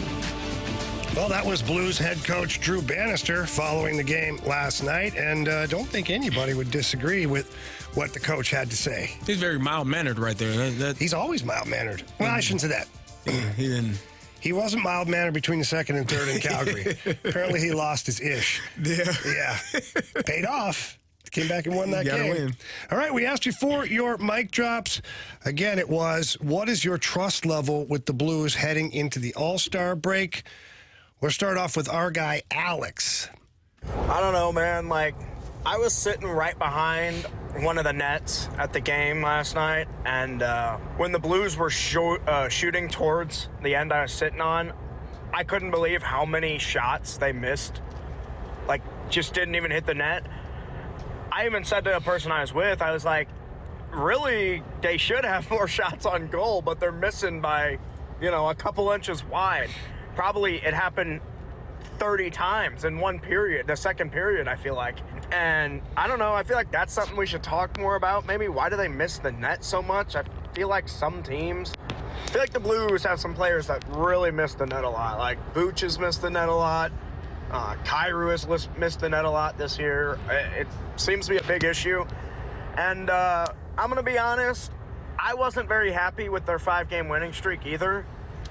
Leading up to this game, other than like that LA Kings game where they had about 26 shots or whatever, and it was pretty equal with the Kings. I felt like they got outplayed in every other game. Yeah, they won. They say they ask how many, not how, but I don't know. I wasn't happy with those other games either. I think it was a smokescreen. Thanks, guys. Oh, he's dropping smoke and mirrors right here in the fast lane. You can't do that. Only we can do that. All right, some interesting stuff there from Alex. And, yeah, missing the net it's been a problem. It has. And he goes back to last year even where Doug Armstrong in one of his press conferences right at halfway point when he basically declared that this team is not going anywhere and that changes were coming. He talked about guys in practice. He's watching guys time after time after time go down the ice and miss the net. What is that? Or why is that? Well, it's a lack of attention to detail, too. And now sometimes you're just going to miss the net. Like, the goaltenders are big. They take the angle away. You're trying to place that puck in an area that's just big enough for the puck to get to. Yeah. And sometimes the sights will be off just a little bit, And so I would compare it to where you hit the target but not the bullseye. Gotcha. And you're like, okay, yeah, whatever. But when you miss the bullseye in hockey, you miss the net. Right. And so it does happen. Now, there are a lot of times, too, where you can focus and practice. It can be habit forming to where you come down the ice, and like I used to do that. Today, I'm not going to miss the net. Like, I'm going to take what's given to me, and if not, I don't care. I'm still going to put it on net. Right. I'll try to go 5-hole, try to find a spot for it, because a shot on net is an opportunity to create offense. Right. Get a rebound. Anything. Yeah. Go off a defenseman, off a guy's back, off a guy's face, like... Just somehow, some way. Never know. There's a lot of teams now that are really good in transition. And if you're going down and you have an odd man break and you have guys driving the net, instead of putting that puck low pad to get a rebound or like what you said, just anything to get that puck on net, you miss the net, it rims around, and now the other team's going the other way with an odd man rush. It's a breakout pass for the other team. And we've seen that multiple times with this team. Yeah. So that is something that, I know that Army has circled. I don't know about Bannister because he wasn't here at that time. But yeah, players, to me, it's all about good habits. It's no different than in any other job or any other sport or anything that you do. Is the details matter. All right, next we got our girl, Janet. Janet, what do you got for us? To me, it looked like a team that was playing like the team that played when they got Berube fired. That's how they play. They do whatever they feel like doing. It's such a shame that that team is like that. But it's the team, unfortunately, that Armstrong built. Janet's spitting some fire there. Yeah, last night did remind you of what Craig Berube sat there and watched most nights. And I think that That's the frustrating part for me, because when you're talking about culture and building or sustaining a culture, you're going to lose some games, Jamie. We know that you don't win all of them. It's impossible. But it's how you lose. How do you go out there and compete every single night? And again, you can have all of the excuses. It feels like just not enough hunger for the moment last night. This is an opportunity to go 6 in a row, to end your first half of your season on a high note and get a rest and have yourself recharged and ready to come back for the second half of the season. And it didn't happen, and I think that's the part that's frustrating for a lot of Blues fans. Now, maybe it'll be a silver lining. Like, you know what, guys, we stunk it up that last game. Let's not have that happen again. Let's finish each one. We won't know until the second half starts after the All-Star break, but I just didn't like how that – it was just – what am I watching? Yeah, it was bad. It was bad. There's no hiding it. There's no ducking it. Like, the players know it's bad.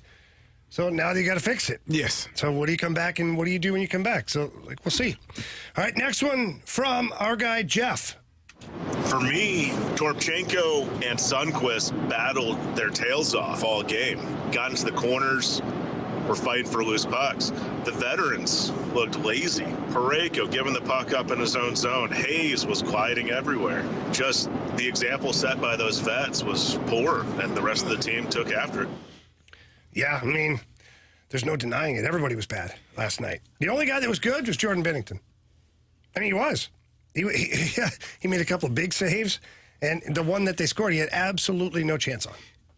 Let me ask you this. Are we making too much of this one game? Yeah, probably. Or probably. Is it okay to make it this big of a deal based on what you've seen already this season? To me, it's the reaction to it. It's one game. It's one game. So here, let me present this scenario to you. If I just basically said to you, the Blues, in their last 6 games before the break, the Blues are going to go 5-1. Ooh, yeah. Sign me up. Sign you up, right? Who'd you lose to? Probably Vancouver, right? Yeah, no, Columbus. We beat them. We lost Columbus. But you're 5-1 in your last 6 games. Like, I think you have to look at it that way, too, a little bit, and say that the team was able to put together a run, and they were able to beat some pretty good teams. Did they blow it in the last game? They did. But they're 5-1 in their last 6 games.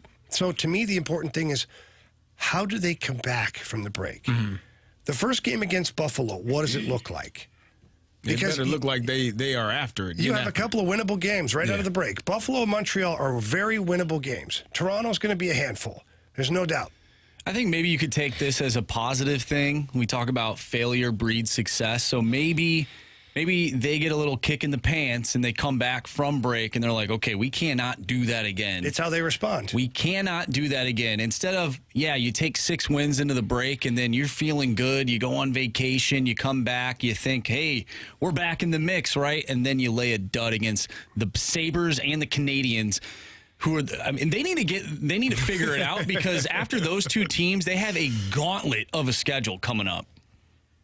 Yeah, it's going to be tough, but we'll see what they come back. We got one more here from Andrew. Andrew, what do you got for us? What's up, guys? I got to tell you, I'm not worried at all. This team just rattled off 5 in a row. Binnington's been on fire from the whole month of January at the start of the new year, and Columbus only got 1 goal. There are going to be times when, the pucks just aren't going in, and I know you can't score if you don't shoot, and they had an abysmal low amount of shots last night. But you know what? It's 1 game. They're going to get their rest. They're going to come back, and they're going to be better than they were last game.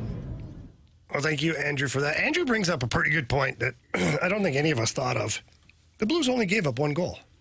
They did. It was 1-0. If there was one part of the game that was okay, it was probably the defensive part. It wasn't bad. And Binnington didn't really have to make a lot of, highlight reel saves. But to me, the fact that it was 1-0 is almost the frustrating part. It is very frustrating. Because you only gave up 1 goal. That's right. Offensively, it just looked. But Carey, you got to look at it from through my rose-colored glasses. I don't have them. You got to share them. Put them on. There they are. Let me see. So there you go. Let's see if I can see what you see. Yeah, 2024 Blues, baby. But if you Still looking. You look at it from my side. He's looking to next season, 2024, 2025. There you go. Man, defensively, we were good. Yeah. Ish. Ish. Okay. Yeah. No, there's nothing to pull out of that game last night except for the fact that you owe one back to the pot. And what do you got coming out of the break? We'll find out when the Blues get back and play the Buffalo Sabres on February 10th after their long extended All-Star break.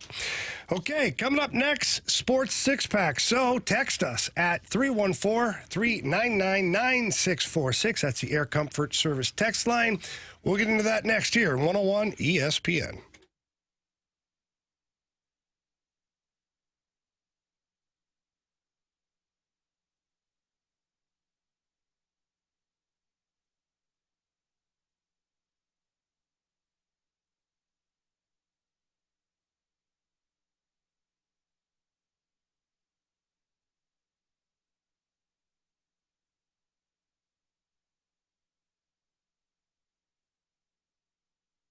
Gentlemen, are you currently paying way too much for your ED meds? You probably are. I know what they are, too. The little blue pill, the gummy things. That's great.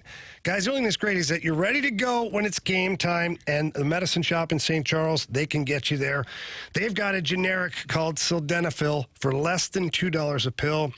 Prescription is required, but they've got you covered for less than $2 a pill over there. And they also have you covered if you walk into the pharmacy and you're looking for anything, whether it's cold and flu, allergy, aches, pains, you name it.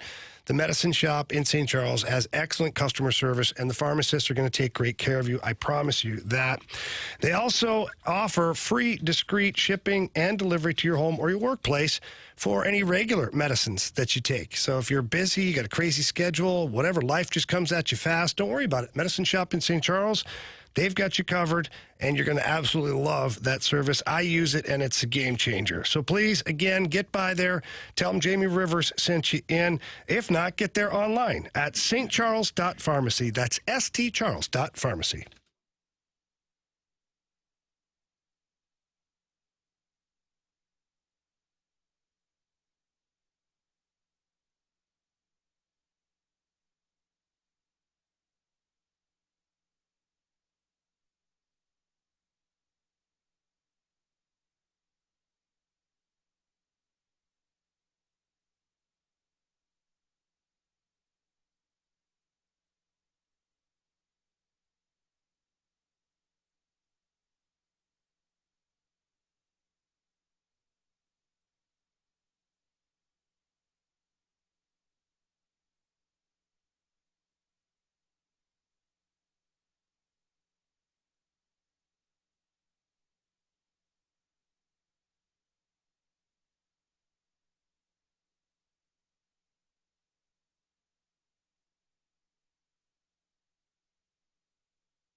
ESPN Sports Center.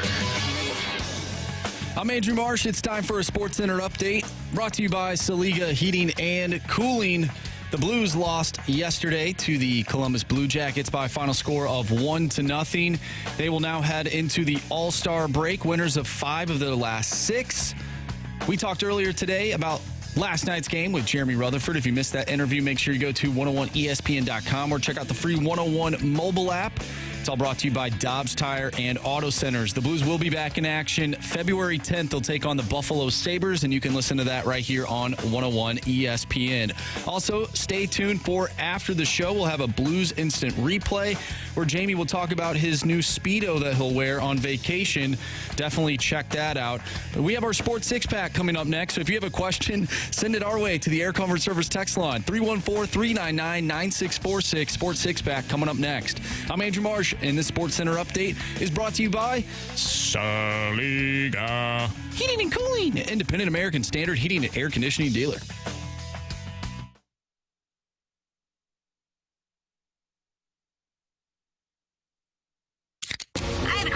It's time for the Fast Lane to answer your sports questions. I want to ask you a bunch of questions, and I want to have them answered immediately. Asking me all these weird questions. Answer the question. Answer the question. Answer me! The Sports Six-Pack is now.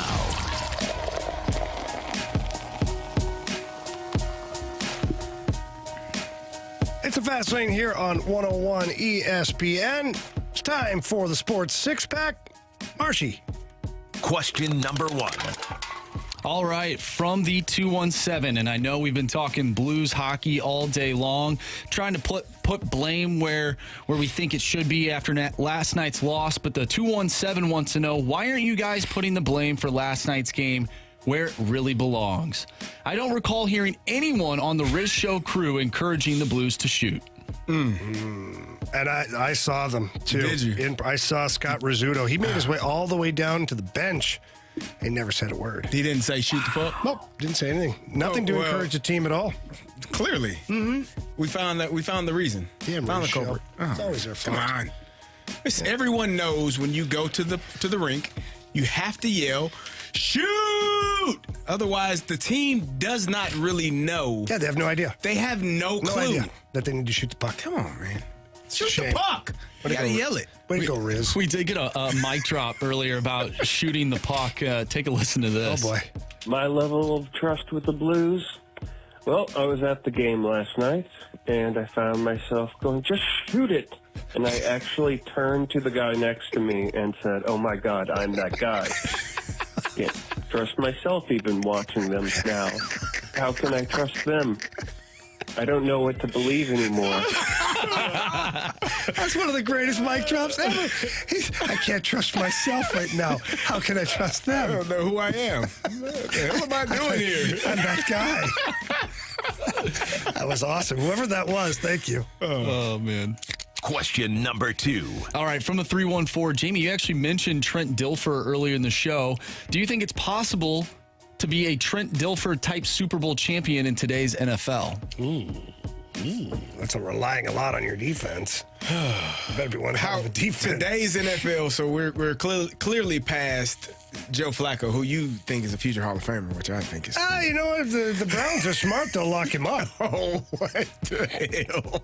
They got a quarterback that paid $500 million. Those are 2 different locked ups, Jamie. Did it specify? Oh, wow. Okay. Double entendre. Oh, man. I don't think it's possible.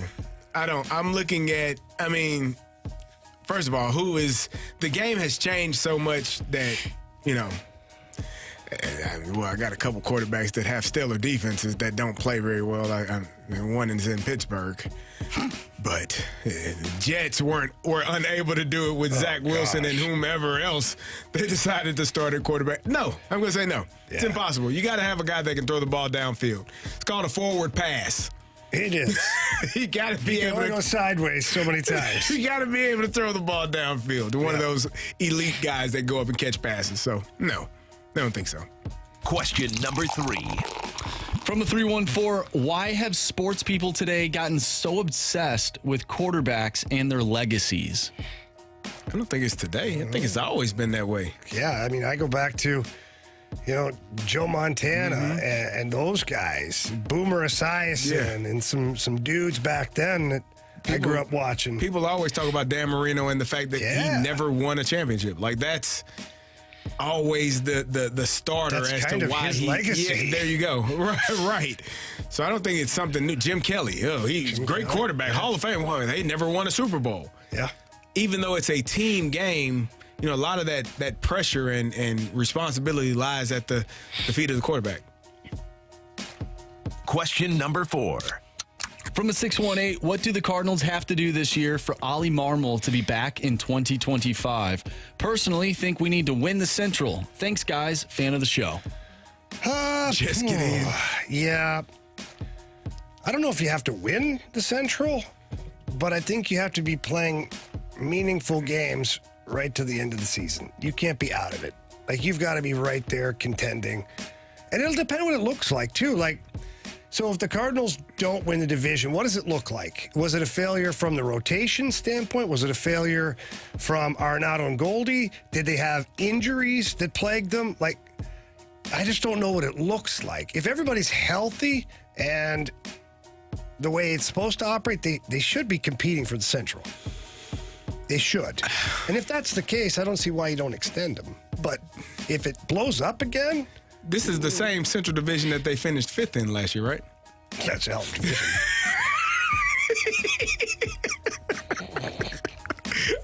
I think, you got to win the division, and you got to make a run, a little bit of a run in the playoffs. I think. Yeah, but then if they're a wild card and get knocked out, that solidifies it? No, I don't know. To me, I have to know what it looks like. It looks like a wild card. If they're a team that has a bunch win of... the division, they got it. Shush your face. Get rid of them. That's it. Fine. Fire Ollie. Carey says fire Ollie. I didn't say fire Ollie. I'm just saying you don't have to. They're not winning the division. Well, no, they're not. Okay, I don't know. It ain't happening. They didn't do it last year. Question number 5. From the 636, Jamie, what is a good bar before a game in Montreal? Is it Peel Pub? The Peel Pub's pretty good. Yeah, Peel Pub was good. God, I'm trying to think of some of the places that are still around from when I was perusing the streets of Montreal. The Peel Pub is good. They've got St. Catherine Street, has a whole bunch of taverns, pubs, bars. If you're looking for entertainment, the Chez Paris is always available. It sounds like I'm picking up what you're putting down. Yeah, no, it's just it's an establishment. It's an establishment that has a lot of girls are trying to get through college. Is it like Fillmore's? Much nicer. Much nicer. There Much you go. nicer than Filthmore's. Oh, boy. Question number 6. All right, last one here from the 636. What are the top 3 fan bases in the NHL and in the NFL? Well, St. Louis, first of all, for the NHL. I mean, come on, right? You got great fans here. Yeah. I mean, all bias aside, we do have great fans. No, we do. I can tell you that much. From the moment I got here till right now, we still have great fans, and they support this team year after year after year. Montreal has a great fan base. It's tough to beat Montreal. I mean, Toronto, they have a great fan base and an awful fan base, depending on whether if you're winning or losing. But every year they show up, and every game is sold out from day one till the end of the season. Boston, people hate Bruins fans. Yeah. But why do we hate them? Because they win? And they're passionate. Yeah. And they're in your face, and they let you know it, too. Kind of like Eagles fans. Oh, those guys. But that's a good. You'd say that's a good fan base. Oh no, those people are terrible. Dude. Yeah, but they're. Have you played in Philadelphia? I did. Some of the things they say to you, you don't want anyone else to hear. We played the old Spectrum. Oh yeah, and the glass was like short behind, and people would throw crap off us all the time. It was yeah, and you have to walk out of care. They don't care. They don't care. They don't care about their own players, let alone visiting players. Yeah, absolutely.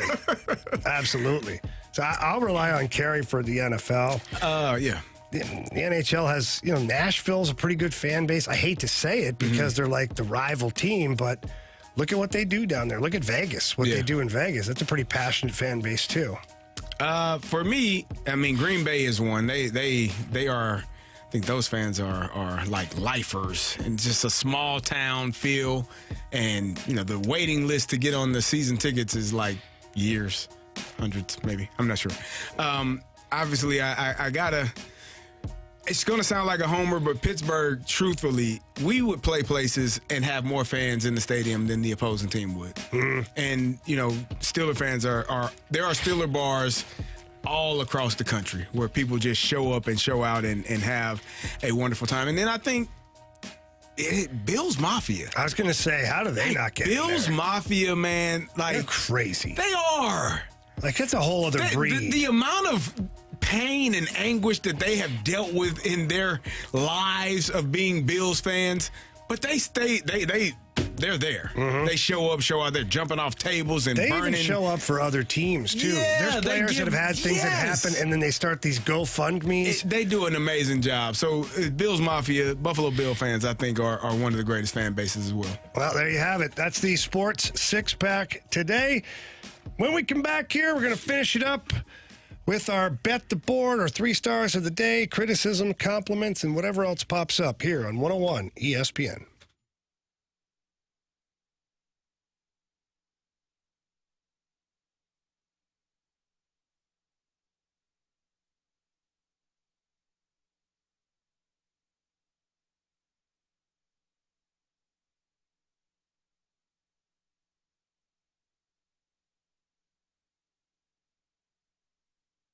Cheap, fun.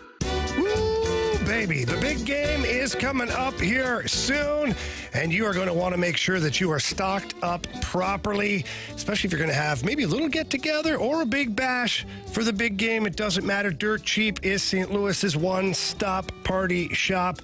They have an incredible selection of beer.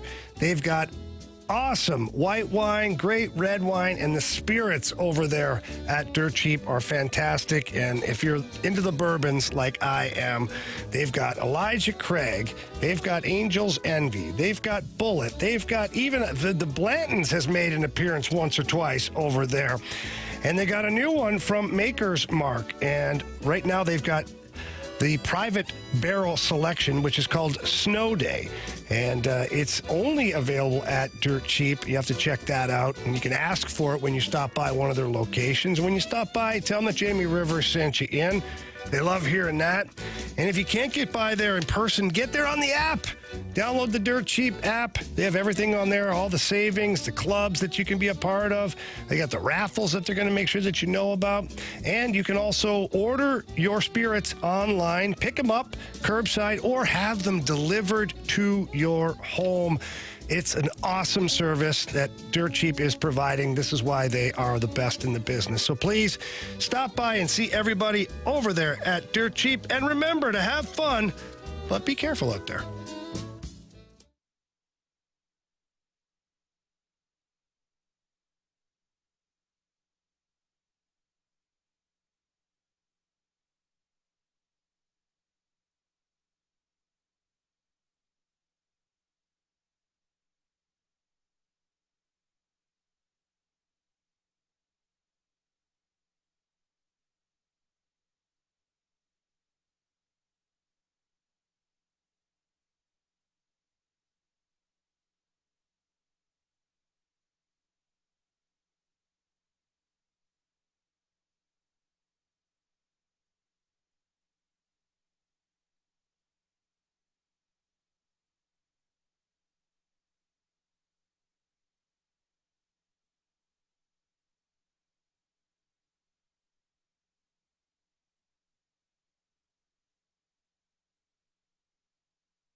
if you might want to tune in and download the podcast, head over to 101ESPN.com. Download the podcast there, or you can hit the 101 ESPN mobile app. Get the podcast page over there, too. We talked a lot of interesting topics today. It wasn't your standard Blues Cardinals talks. Carey and I got into some deep conversations about teams and players and locker room cultures and leaders and things like that. And we had the greatest leader of all time join us as well for a quick little bit there. We had Tom Brady on the show. Not really. We had audio. But either way, go download the podcast, brought to you by Dobbs Tire and Auto. All right, bet the board time, guys. What do we got here? Well, you're up first, Jamie. I'm up first? Okay. This one's easy for me. Got the Ottawa Senators visiting the Detroit Red Wings. Red Wings are minus 118 in this game. They are at home.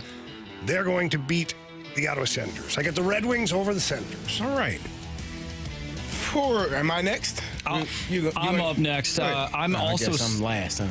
Well, Anthony's last. He has the best pick, too. I'm sticking with that same game. Out of the last, 5 or 6 matchups between Detroit and Ottawa, the over is hit. The last time they played each other, the under hit. But based off of what I saw yesterday, heading into the break, I think these games are going to be low-scoring games. So the over-under is 7. I'm taking the under. All right. Well, I'm gonna. Carey, are you betting for you or Anthony right now? I'm actually ahead of Anthony, so I'm betting for myself. All right, then, Anthony's dead last. We'll pick him last.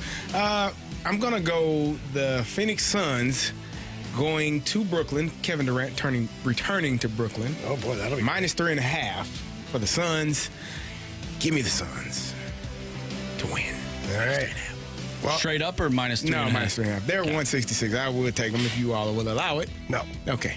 No chance. The answer is always no if you don't ask. That's what I was taught. If you don't ask, the answer is always no. That's right. You got to ask. And so for Anthony, yeah, go ahead. Well, he called and let us know that he liked the San Jose Sharks. That's his team. Yeah. Money line. Yep. They're They're plus win. 154. So I got them at 150. So they're right there. All right, there you go. Right at the level. They are. It's perfect. All right, so that's your bet the board. We'll see how that goes. And Marshy, we got about 2 minutes left here for criticisms and compliments. All right, perfect. Let's start with the 636. Man, I love the stories / insights you guys provide on a world we really don't get to see behind the curtain on that often.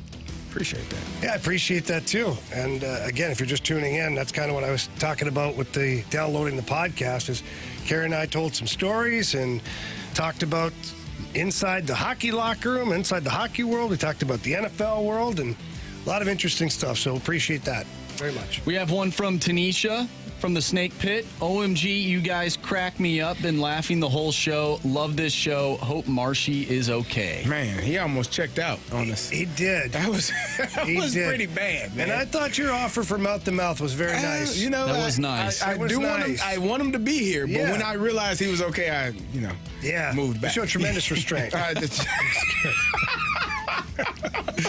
right, let's do our 3 stars of the day. We'll start off with our 3rd star. Janet picks up a star for her mic drop today. Everyone was very complimentary of Janet's mic drop. Well deserved. Janet always brings the heat, and it was no different today. Our 2nd star actually goes to me for almost dying on the air. Yeah. I'm sure it was quite the sight on the Air Alliance team YouTube channel.